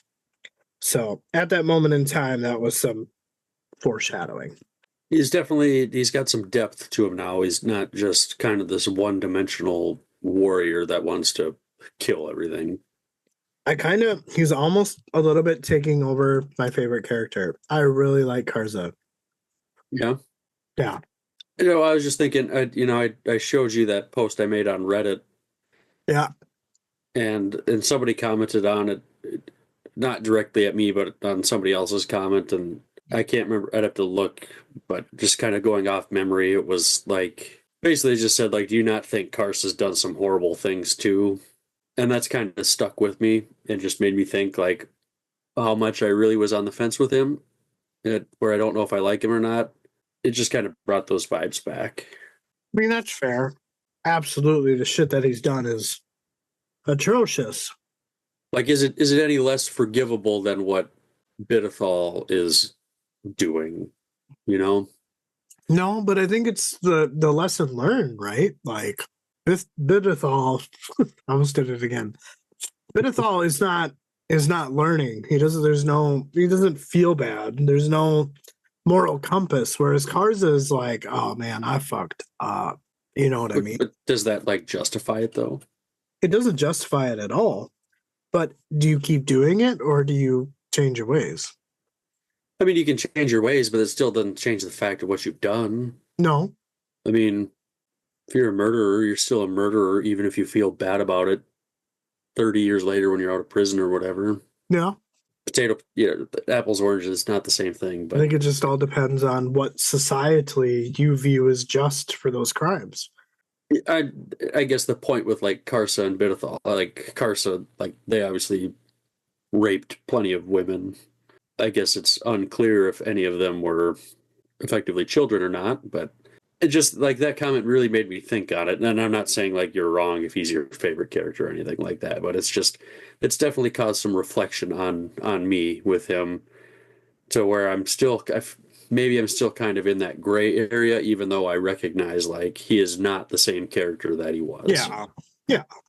I think this is the reason why these books exist, is to have these types of conversations. Right? No one's right, no one's wrong. It's supposed to like promote these types of dialogue.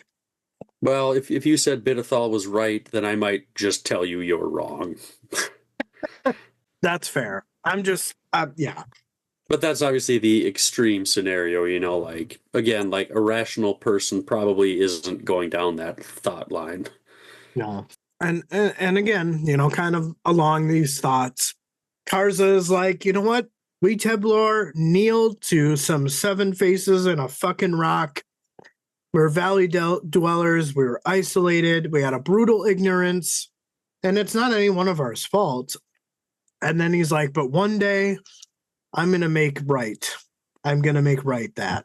And I was just like, oh, Urgo gonna get it. So I definitely think that in some future book, we're going to get Karza taking on the 7. Maybe that's the sequel trilogy or whatever it is. Maybe. Could be. Or part of it, anyways. Yeah. So this part is what I loved, is when... I do have a thought on this too, but... Oh, yeah. Go ahead. Go. Nope. I want you to go first. Oh, This okay. this is your deal because maybe you're going to hit on it. We're thinking some similar stuff here. Oh, okay. Well, so when he's talking about Raraku itself, and he kind of says, or Karza is like, the whirlwind is a child compared to Raraku. And I'm wondering if we kind of get this like confirmation that the whirlwind is something, and that Raraku is much older. So keeping sorcery and gods in its place, with sand and immovable stone. And I kind of get the feeling here that Raraku is being personified a bit. Untethered skin of sand and solid truth of stone is how it was quoted in the book. And it makes it seem like the sand is the first layer, the layer that hides everything underneath it. And storms, like the whirlwind, do nothing but push everything around, keeping those truths of the stone from reappearing. So basically, it kind of makes it seem like Karza is like, oh, this is definitely not the first storm that Raraku has experienced. And I feel like when he's referring to storm, he's referring to sorcery and gods. And yet, Raraku has withstood the test of time, right? And like all of these storms have come and gone, they've passed, and they've left a trail to which only my sand and my stone are truth to it. If you can uncover it, because of all of those storms, everything's been pushed around and lost. Like I think during this part, he talks about ancient cemeteries, remnants of like forests, and sunken like battalions of ships. I'm going to go a little bit of a different direction then. So this made me think of the prologue a little bit, where I can't remember exactly how it was worded, and maybe you'll have a better memory on it. But there was something in the prologue where it said like the war with nature was against order or something along those lines. I can't remember. You know what I'm talking about? Yeah. No, you're right. Yeah, that was at the end of the prologue. And that's, for whatever reason, like that it drew me to that. I mean, you're not wrong. That's all. That was my thought. So I'm glad I waited. I mean, you're absolutely right. I mean, I feel like I would think that, yes, it's a different direction, but they both tie into each other. Because that is essentially the definition of how I explained it. Oh, okay. So I just said it in a different way. Yeah. I had to dumb it down for myself. That's all. I didn't tie it to the prologue. You did. But you could have been thinking it, and you just didn't say it. I wasn't. No. Next comment. So again, kind of going on this thought trail that Karza's having. He compares himself to Sha'ik Reborn when he led an army of 2 to deliver mayhem. And I thought that was deep. Because we're basically being told that Sha'ik and even her army are like how Karza was in the beginning of this book. The difference, though, is that Karza had Bayroth and Delim speaking utter truths, whereas Sha'ik isn't getting any of that, right? Like Delim and Bayroth existed, even though Karza took for granted and he didn't listen. They were telling him, however, Sha'ik isn't getting that treatment. She is 100% being used. She's got all the yes men. Mm-hmm. So I just thought it was an interesting comparison. And even from the last time we saw Karza in chapter 4, he's changed so much. But again, that was much longer ago, because that happened pre-Deadhouse Gates events. Sure. And then my next thought here, the madness that was the Whirlwind Soul kind of seeped out like a poison to infect every leader of the rebellion. But like Karza was like, you know what? It's not even really that you're rebelling against Malazan Empire, but really sanity itself. This makes me think of the mad dog at the beginning of the book, that very first chapter. And I know I've mentioned that a few times, but it was just fine one day, and then it just had to be killed. I like that comparison. I didn't think of that, but I like that. And again, like to me, it also makes me think of like the whole nature thing, because wouldn't it be crazy to try and fight nature? Mm-hmm. Insane, even. Right. Right. It's just, I mean, obviously, and we're actually we'll talk about this in a little bit, but it pertains to the whirlwind, right? So I make kind of like a point that'll make maybe like it ties into this a little bit, but the next thought I had was that, Karza, he talks about Leoman not actually, he's never seen the man smoke the Durhang, but he has noticed that the effects seem to be taking a hold of Leoman. Like, he doesn't see him do it, but yet he sees the repercussions of doing it. And I'm not really quite sure I understand what all that means. It kind of makes it seem like Leoman isn't under the influence of Durhang. Like he's faking it? So I don't really know what that's about, but I know that in the first section, Haborik kind of has some fear about whether or not Fellows and Younger is following in her mother's footsteps. I would say that because Leoman's not actually smoking Durhang, that maybe he doesn't have anything to fear because he's not actually influencing Fellows and Younger to smoke.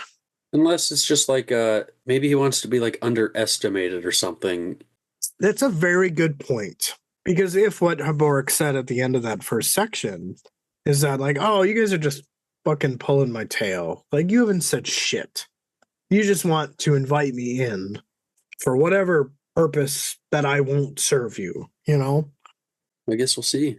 And then there's just kind of this another comparison between himself and Sha'ik, where Karza has this thought when they're talking to each other. She's just like, where Sha'ik admits that, oh, I come here to wonder. And inside Karza's head, he's like, oh, I do too. So it's kind of like just another comparison there, which there's a lot of. Okay, all right. So here we come to a bet that we had made in the second book. We made a bet? We did make a bet. Oh, the pie bet? Yeah. Which has already unfolded. I mean, there's nothing I'm not asking for any like retroactivity here. There's just, there's clarity on my part. And I wanted to share that clarity with you. Because again, and this is not anything that was revealed in Dead House Gates. There's no fucking way either of us would have picked up on this. You just happened to guess better than I did. So when they're talking at the altar, she gestures to the book in her lap. She's basically saying the author is fucking terrible. I'm just going to read my comment. So I go, wait a minute.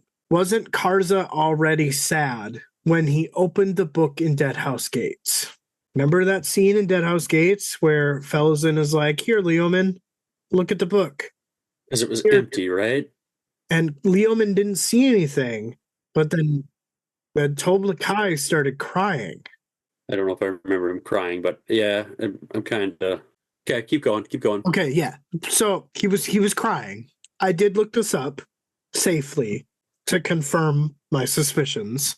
Karza was sad. I don't know if he was crying, but he was sad. And Fellowson was just like, oh, does the beauty of it make you sad? Remember, we had a huge discussion about whether the book was real at this moment in time. Sure, I'm sure it was we did, like yeah. At night. They were all like, huddled by a fire. They were talking. Fellowson's like, well, let me just show you the book. Blah, blah, blah. You know what I mean? Here are kind of the three things that I picked out about the book itself. Is the author is male. So Dryjana is male. And that Sha'ik says that he is the author, is not very robust in his writing, stating malnourished talent, right? A bare bones script to kill and destroy with no plans on how do you rise after that? Like what happens after we destroy and kill? But Karza cried or was sad when he first opened the book because it was a reminder of what he'd done in his ignorance, in his culture's ignorance. That's why he was sad, is because the book is nothing but destroy, kill, kill, kill. That's it. Yeah, I don't think there's any way. There's no way there couldn't have been any hints that we would have picked up to lead us to that. No. Absolutely not. But here's where kind of like, again, this is another one of those things where like as I read it and I was summarizing, it just kind of like one thought led to another. And it's crazy how all that shit comes back around. And in retrospective, okay, like here's where I like officially admit the book is not fake, but it is simply a tool of the whirlwind. It's nothing more, it's nothing less. It just is Whirlwind's way of showing Sha'ik what the whirlwind, wants to accomplish. And this is why in this section, Sha'ik feels so sad, as she says, like, doesn't this make you sad? Is because the whirlwind, that's all she wants. She wants death and destruction, but yet doesn't have a plan on how to come away from that. To rebuild, right? It's just kill, destroy, destroy, destroy. And that brings me to another point. So you remember kind of earlier in the section when Karza wondered if the whirlwind was a cold, disconnected rage or a savage, uncontrollable argument? I think here's where we get our answer. Being that Sha'ik's using the book from an author that is obsessed with death and destruction makes me think that it's a cold, disconnected rage that is the whirlwind. Okay. And also, the book of death and destruction kind of reminds me of some of the stuff told to us by Delim and Karza in that cave with like the fancy Teblor script in it. Because there were similar themes, right? Like they were telling the Teblor to pillage, to go out, separate, pillage. You know what I mean? Like unpurify the bloodline, right? Wasn't that the rules of isolation or however, whatever it was called? That? Okay. That's what it is. So yeah, it reminds me of that. Whether that's true or not, I don't know. But you know, again, in this section, Karza talks about other storms that Raraku has bore. So in storms that he's talking about, I don't actually think he's talking about like lightning and thunder and shit. I think he's talking sorcery, which again would kind of point towards whatever went down between the Amass and the Soul Taken. Interesting. Be interested to see where this goes. And I mean, obviously, Incarium was a huge part of Deadhouse Gates, and they didn't go anywhere else but Seven Cities. But Mappo and Incarium clearly run across a city that he had destroyed. Yeah. So that puts Incarium in with the Amass and the Toblakai or Teblor or whatever. You're just dropping cats. Just dropping cats. So yeah, I think this is the big reason why like I loved this particular section the most is because of all of these like, you know, recollections to Deadhouse Gates. Yeah.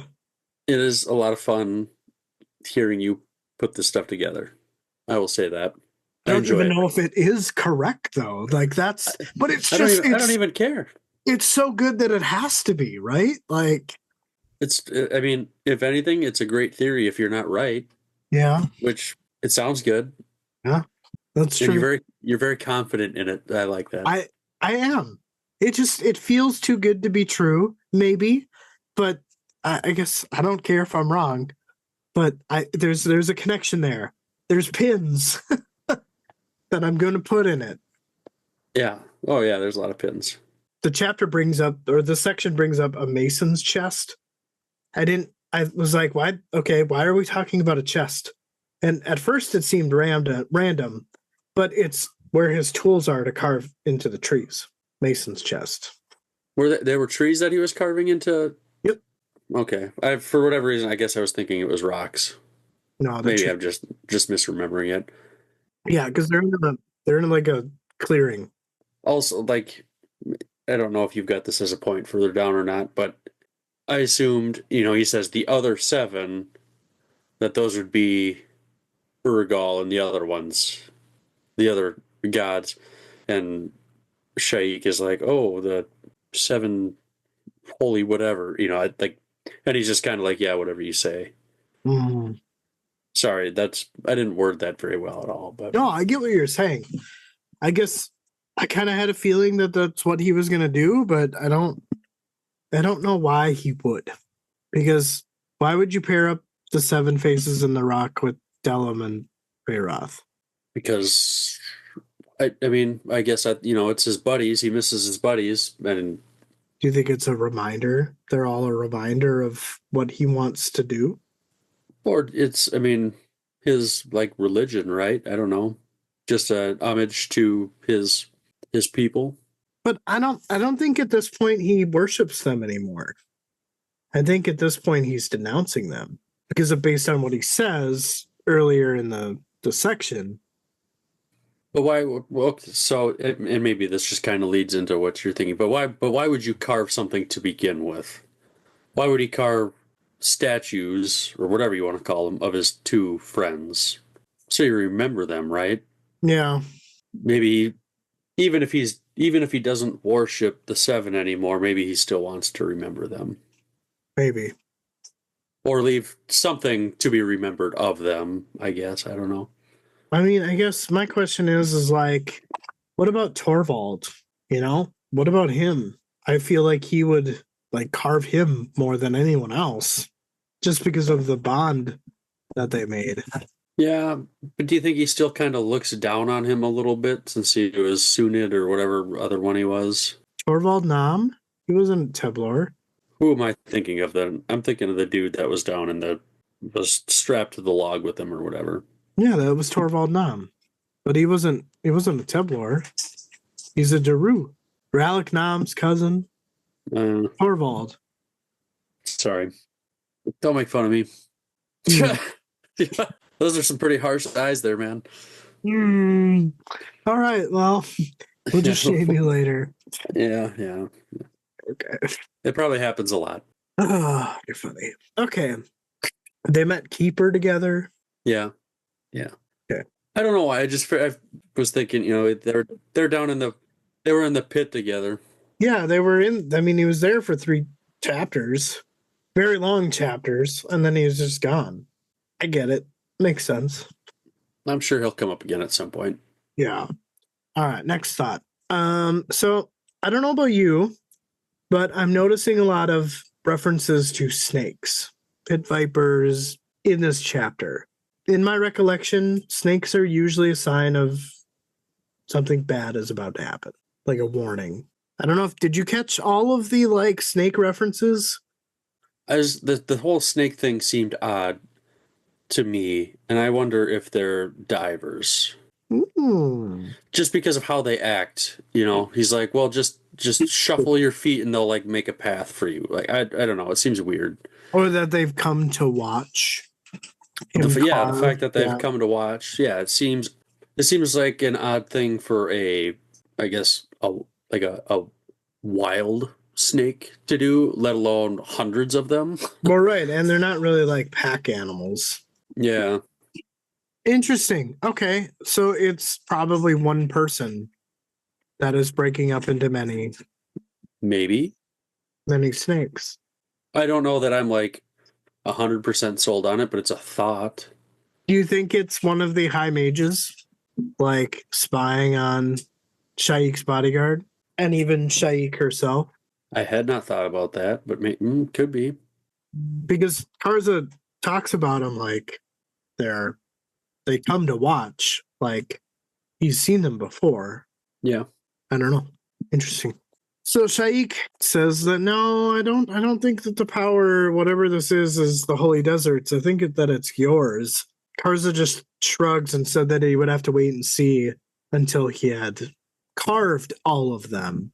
And again, there's no information. I don't know what this means, but it's definitely something that I'm going to. What am I going to do? Put a pin in it. Put a pin in it. Because I'm not exactly sure how manifesting power by carving likenesses into trees. Seems like things that wouldn't correlate together. Like, I'm gonna go sculpt these things in trees, so give me power. Like there's something there, but I can't make any type of connections. Unless he's just like focused during this carving process, and it's he's using magic or whatever. I might unknowingly. Well, I think that when Sha'ik asks Karza if this makes him sad, he doesn't respond. One, because he's already seen the book. He's already been sad about it. But three, I think this is his way of telling Sha'ik the answer to what the book would not offer as a solution, right? And that is to create, right? Oh, yeah.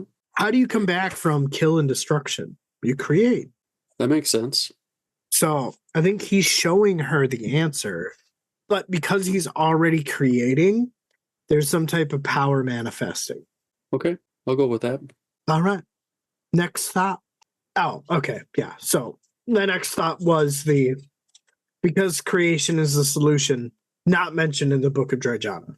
But I feel like the consequence, though, is that is going to make the whirlwind very angry. And we already kind of deduced that she's rageful. I don't know if this is one of those things where Sha'ik is contemplating, do I stop now or do I keep going and then create afterwards? I guess you may as well just get it all out of your system, then start creating after. I don't know. Yeah, just appease the whirlwind and then deal with the consequences later. Maybe. So here's something that kind of hit me like a ton of bricks, and maybe wouldn't say a turning point, but a nice addition as to why I like Karza. So my last thought here is she kind of stared at the statues once more and then asked Karza what he was searching for in these old friends. And I kind of want to know how you would interpret that scene. What do you think Karza is looking for in depicting his Bayroth and Delum's likeness? I would say that he obviously misses them. He wants to remember them. Okay. All right. He's probably, I'm sure, like, he's probably remorseful of what had happened to them. Especially Delum, I would think. And Bayroth. Well, yeah, but I would think Bayroth looked him in the eyes as he was dying and would not tell the Lowlanders about the Teblor and where they were. Such not at the moment, or not at this moment, but at that moment, such a fucking fuck you to Karza. Yeah, and then Karza just gave up that info. He's like, well, I'll tell you whatever you want to know. It don't matter. Mm-hmm. But I think just like the fact that, Delum got killed like a dog. He didn't get to go down like a warrior. I feel like he'd maybe be more remorseful about that. Yeah. And the fact that if Delum was at full force, 3 of them instead of 2, is, well, maybe we could have took out that town. It would have been the whole Uncle Rico thing. They put me in 4th quarter. We would have won state. Yeah. I like that. Whatever. No, I mean, that makes sense. There's no, I'm just looking to get something out of you. That's all. Get you to talk about it. Egging you on a little bit. I honestly think that he's searching for forgiveness, kind of tying into your remorse a little bit. I think that he wants to be forgiven by people that can't forgive him. Right. Because at the end of the day, as he kind of states a little bit, I didn't really summarize, but he admits to her that like these 2 are really his only 2 friends, and he took for granted, or he was so headstrong about blah blah blah blah blah about all the ignorance, right, that like has filled his head. So he's pissed, I mean, and I can just see him like looking for forgiveness. Yeah, I think that makes sense too. Yeah. All right. Well, I'm done talking about this section. I know we've talked about it for about an hour now, so I'm good to move on. Hey, you had a lot of good thoughts there. A lot of stuff that I like. If I summarize that, I wouldn't have had thoughts on like you did. So That's fair. it makes it fun. Yeah. All right. Well, end Take of the it home. chapter here. End of the chapter. The heat was but a trick of Raraku. Once the sun set, the wind's chill came. The desert came to life as risen hunted cape moths and other insects. Heberick lived in a modest tent that occupied what used to be the foundation of a granary, well away from the center of camp, but near one of Mathok's desert tribes. Heberick sat alone with his henbara tea while the sounds of the settling tribe outside were a small comfort of background noise. Only once everyone around him went to sleep would the assault begin. A face of jade so large it was nearly incomprehensible, power both alien and earthly, as if it was born of a natural force that never meant to be changed, except it had been altered, shaped, cursed, sentient. A giant buried in Otadral, held motionless in an eternal prison, and now it could touch the world beyond with the ghosts of two human hands, hands that had been claimed, then abandoned by a god. Heberick wondered if he abandoned Fenner or if it was the other way around. Who was more exposed? Heberick knew one day he would have to return to the stone giant, but he didn't know to what end. He had always thought Fenner had taken his hands into keeping to await his justice, as was Fenner's right.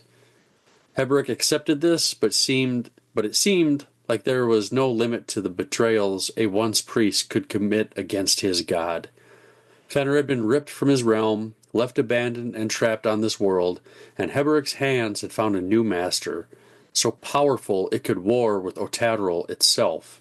Heberick knew the jade didn't belong. It was an intruder, he believed, from another realm. Its purpose unknown. But instead of letting it complete its purpose, it was imprisoned. As Heberick drank his tea, he hoped it would work. Either it wasn't as potent as it used to be, or he was building a tolerance. The face of the stone beckoned, the face that was trying to speak. The flap to Heberick's tent opened. It was Felison, and she was happy to find him awake. Her mother wanted him. Heberick was surprised she wanted him now. Felison the younger said there had been events in the outside world and consequences needed to be discussed. Sha'ik wanted Heberick's wisdom. Heberick said he didn't care for whatever was happening in the world. If she wanted his wisdom, well, she'd be disappointed. Felison the younger said she argued this point, but her mother still insisted. She helped him with his cloak, and they set on their way. They passed the dais where Sha'ik Reborn had first addressed the mob, then to a large multi-room tent with no guards. Any assassin who managed to make it this far to begin with would no doubt get lost in the tent, as each room looked the same and her chamber was not at the center as one might think. Heberick's poor vision combined with all the twists and turns quickly made him feel lost and reminded him of his escape from the Otadral mines. Without Bowden, he and Felison would have died. Heberick recalled he was a Talon and thought that Tavor was not wrong to put her trust in him, for it was Felison who Tavor should have anticipated that. They entered the throne room. The room was crowded. Among the army leaders, Leoman and Toblikai were missing. Sorcery lit the room and provided warmth. Heberick noted everyone was in their place, even though they were basically blurs in his eyes. He knew them all. Corbolodam, Camus Rouleau, Henoris, a desert witch from some tribe, and Fael. On the other wall was Febril, Lorik, and Bidithal. The last commander there was Mathok. Everyone seemed to love him, and Heberick thought there was little to not like about him. He was polite and quick to smile. Maybe too quick to smile. Sha'ik asked if Heberick was with them. He replied he was well enough. She said he had better be. There had been some startling developments. The Malazan Empire has been rocked with catastrophes. Heberick asked how long ago. Sha'ik said less than a week. The Warrens, one and all, have been shaken. Sympathizers remain in Dujek's army, delivering them details. She told Lorik to fill in Heberick and Corbolodam, as she had no wish to talk all night, and for anyone else who hadn't heard the news. Lork recounts the events that took place during Memories of Ice, and Treach becoming the god of war. Corbolo Dom interrupted him and said that's cool, but he doesn't really care. War doesn't need gods, just two sides who want to kill each other, and he likes to kill people. Hebrick asked if he liked killing anyone or the enemies of the apocalypse. Corbolo Dom only replied saying, "As you say, ghost hands." Lork continues to talk about the rise of Tog and Fanderay into the Beast Throne. They are not sure of the full effects as of this yet, but warn all Soul Taken and divers to tread carefully, as they may show up and demand to be knelt to. And the fools who follow the path of hands, the game was won far away. Fael interrupted and said they had been played by minions of Shadow Throne and that there would be a day of reckoning. Bidithal smiled but said nothing. Lork said he was not done and continued with the alliance between Dujek and Caladan Brood to deal with the Pani and Doman. They were relieved in the short term, but realized long term this alliance could be disastrous for them on 7 cities. If there was a peace on Genebacus, that would leave Dujek free to come to 7 cities, caught with Tavor to the south and Dujek marching from the north. Corbolo said that would be unpleasant, but Tavor on her own would not be much of a threat, and most of Dujek's soldiers were from 7 cities. But Corbolo would not count on them switching sides. Lork continued saying they wouldn't need to worry about it too much, as the Panians' war was devastating. They lost roughly 7,000 of their 10,000. The Moranth also suffered large casualties. The bridge burners gone, and Whiskey Jack was dead. The room went quiet. Lork said Dujek was a broken man as well. Beyond that, the Talan Imas are also gone. So what does the Empress have left? Adjunct Tavor, Coltane in the 7th, the Aaron Legion, Whiskey Jack, the Bridge Burners, and One Arm's host. They will be hard-pressed to best that. Corbolo Dom laughed and said they would. He would offer a sacrifice at Hood's altar. Hebrick told him to quit gloating. Chemist Rouleau asked, what about Quickben? Lork said he lives and no one knows where Kalam is. There were a handful of survivors from the bridge burners, but Dujek had them listed as casualties. Camus wanted to know who survived. Lork asked permission to make contact with his spy. She told him to proceed, and then said it fell to them to deliver the killing blow to the Empress's forces. Hebrick thought that Tavor now stood alone, which is how she preferred it, but Hebrick suspected this actually caused fear for Sha'ik. Lork began speaking the names of those that had survived of the bridge burners, and Sha'ik's had snapped back as her brother's name was listed. Hebrick knew she was shocked, even though he couldn't see it. Lork also said Quickben had been made High Mage, and the surviving bridge burners went to Darujistan via Warren, but his spy is uncertain about that. Whiskey Jack and the fallen bridge burners were buried in Moonspawn, which Anomander Rake had abandoned, and that Whiskey Jack was killed by one of Brood's commanders, so they had been plagued by betrayal with the Alliance. Dom was not surprised. Camus said they must consider Quickben. Would Teishren send him to Tavor? Send him to Tavor. And what of the remaining 3,000 of One Arm's host, even if he doesn't lead them? And where's Kalam? Dom quipped that Quickben is nothing without Kalam, and even less now that Whiskey Jack is dead. Camus asked what would happen if Quickben and Kalam are reunited. Dom shrugged, saying they didn't kill Whiskey Jack, so they would likely have revenge on their mind. Don't worry about things that won't happen. Sha'ik yelled for everyone but Hebrick to get out, including Fellison the Younger. Lork said they still needed to talk about this new house and what it signifies. Sha'ik said tomorrow. She stared down at Hebrick in silence. After a few moments, he could see tears. She said her brother lives. She hugged Hebrick. Not knowing what to do, he stayed silent. She cried for a while, and Hebrick held her tight. She was a child again, and when visions of his fallen god formed in his mind, he pushed them down. She was no longer alone with her hated sister, so Hebrick's own grief would wait, for now. I think I probably like this section a little bit more than your previous one. just the recounting of everything that took place in Memories of Ice, Sha'ik being like vulnerable. Yeah. Yeah. That was heartbreaking, but like warming at the same time. Yeah, and I kind of just wonder if, like, I'm sure that's definitely part of it. Like, that's got to be part of what is playing into that emotion. What is the other part of it? Like, does she just not know what to do now?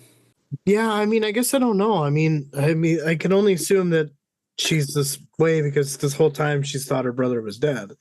But it's not such a huge hit for us as readers because we know We've he's known he's, yeah, yeah. But I think what also is weird is that like Shaik knows where her sister is aligned, but Tavor doesn't know that Malazan is Shaik.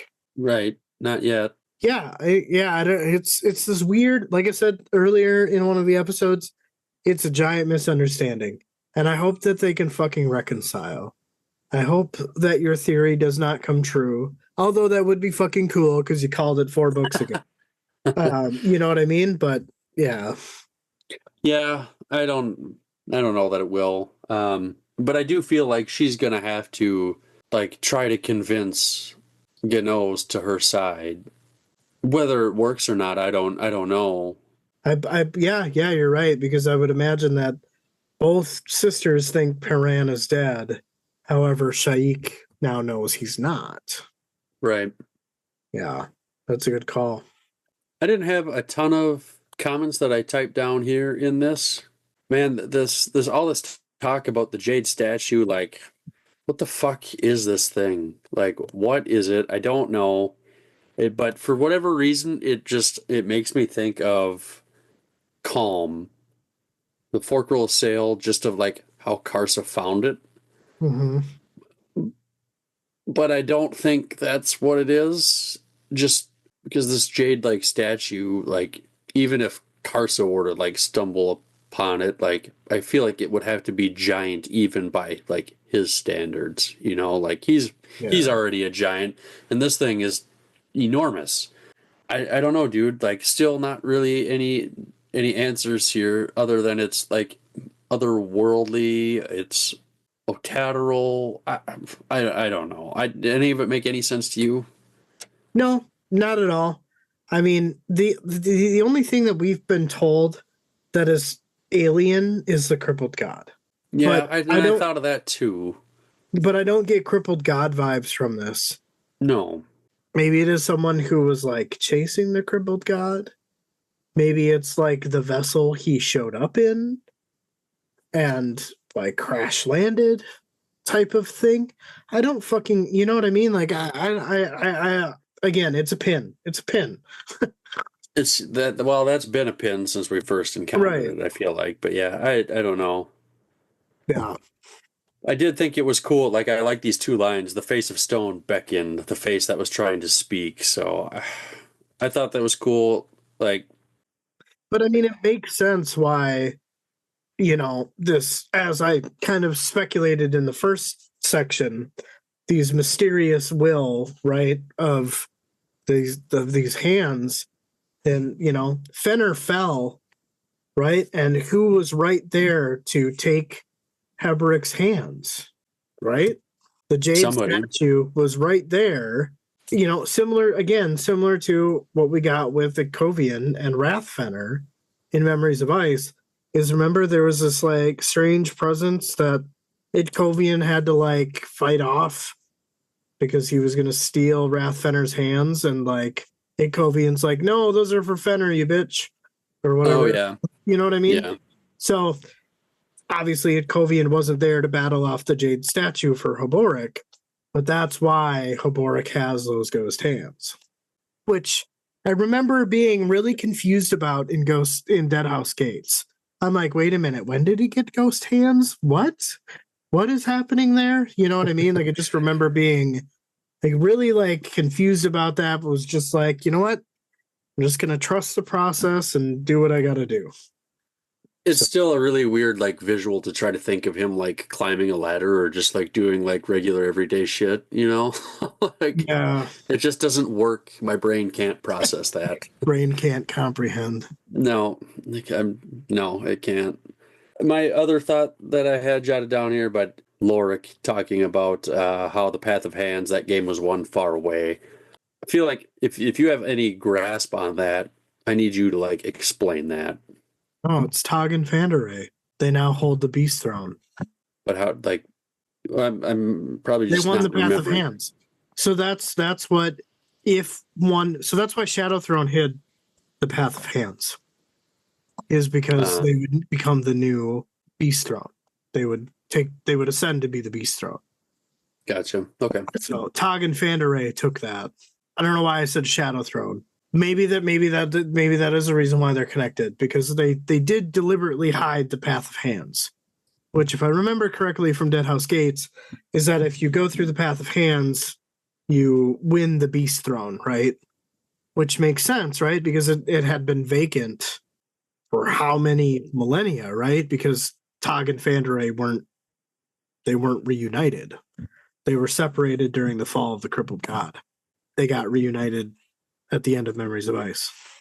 Those were the only thoughts that I jotted down. I do think, just shortly after my, thought there where we're talking about the Path of Hands and Fail says that they've been played, but then Bidithal smiled, but he doesn't say anything. I don't know, man. He's just a greasy bastard. Right, because it's more reason to convince everyone else that Shadow Throne is bad. Because he's the cult of Rashan, he doesn't want Shadow Throne existing. I don't think he's going to be able to take him out, though. No, they're not powerful enough. Did you find it weird? And it's simply just because maybe I may not be remembering something correctly, but Camas Furlow and Corbolo Dom seem to be awfully concerned about Kalam and Quickben. But I don't remember ever having them interact together. They have never talked about the other. You know what I mean? Like, is this just widely known that Kalam and Quickben are, you know what I mean? Like, how do they know about Kalam and Quickben? Like, and it seems, I got the sense that there was like history there. Did it have something to do with Quickben tracking down all the other mages across the desert? I mean, that happened way before Dead House Gates. Right, but maybe that's just like, Maybe that's like Seven Cities lore. yeah, if it's Maybe. like something like that. I don't really remember either. Maybe they're well known, renowned. I don't know. I can't remember anything specific. I was just struggling because I thought it was odd. I'm like, there seems to be something that I'm missing here, but I didn't know what. But it very well could just be that, like, they're a force to be reckoned with, and everybody knows that, you know? Yeah, they're just afraid of their capabilities, especially if they're together. Yeah, I can't remember anything concrete. Sure. And I'm not far enough into Billy and Kamran's Dead House Gates episodes where that would be any help yet. So I haven't listened to any of them for a little bit here. So, All right. Fair enough. Well, where do you think this next chapter is going to take us? I really don't know. I keep I'm wondering, and I don't think it's going to happen like next chapter, but like the forces that survived at Black Coral, like I feel like they got to make their way over to Seven Cities at some point, right? I feel like that's just like got to happen. Yeah. I would imagine at this point in the game, they're probably either in transit or getting ready. Yeah. They will be soon. Yeah. I'm not sure. I don't know. I wonder if you'll see Lorik and Sha'ik talk about the House of Chains since she pushed that off. Yeah. If I'm going to call out a pattern here, I think that we're going to go back to Tavor and Aaron, because that just seems like the next logical step after introducing or reacquainting us with the characters that we needed to be reacquainted with. And then from there, I think it's going to bounce around between like those three sets. like the Kalam, the Cutter, Aaron, and then the Whirlwind. Yeah, but I'm still, I guess I'm not sure how things will progress for Tavor right now on that side of things. I'm just gonna have to read it and see. But yeah, I don't have any ideas. That is true. That is true. Yeah, I guess we'll have to see. I don't know if I'll be able to get any reading done because I made a whoopsie and forgot to fucking upload the episode. The previous episode. So that's what I'm gonna do now. No big deal. How long of a chapter we got here? I think it's 37 pages. So 372. And 410, I think. So you already looked. Yep. Yeah, 410. Yeah, we'll see. I'll probably start it. We'll see if I finish it or not. But yeah, I'll let you know what I think. All right, man. Well, for a chapter with only 4 sections, we had a lot of talking points. It was a good one to talk about. Like I said, the first time I read through it, I'm like, man, we're not going to have anything to talk about. Yeah. And then I read it again and then I summarized it. And I'm like, oh, yeah, there's lots of stuff in here. I mean, we're going on 3 hours and 7 minutes as we speak right now. So, Oh, shit. yeah. With the first section that's only got 4 sections in it, I think we did okay. I think so. Yeah. Yeah. It'll probably be about a 2.5 hour episode, which is about our average. Yep. But yeah, dude. Well, I mean, yeah, let me know. Let me know if you get to reading. Will do. Good to see you and talk to you again as always. Yeah, good to see you. Talk to you. All right, man. Well, we'll talk soon. All right, later, dude. See ya. Bye. Bye.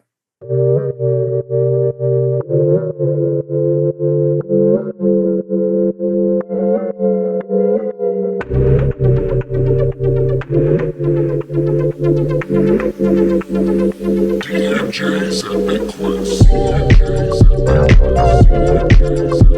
Quest.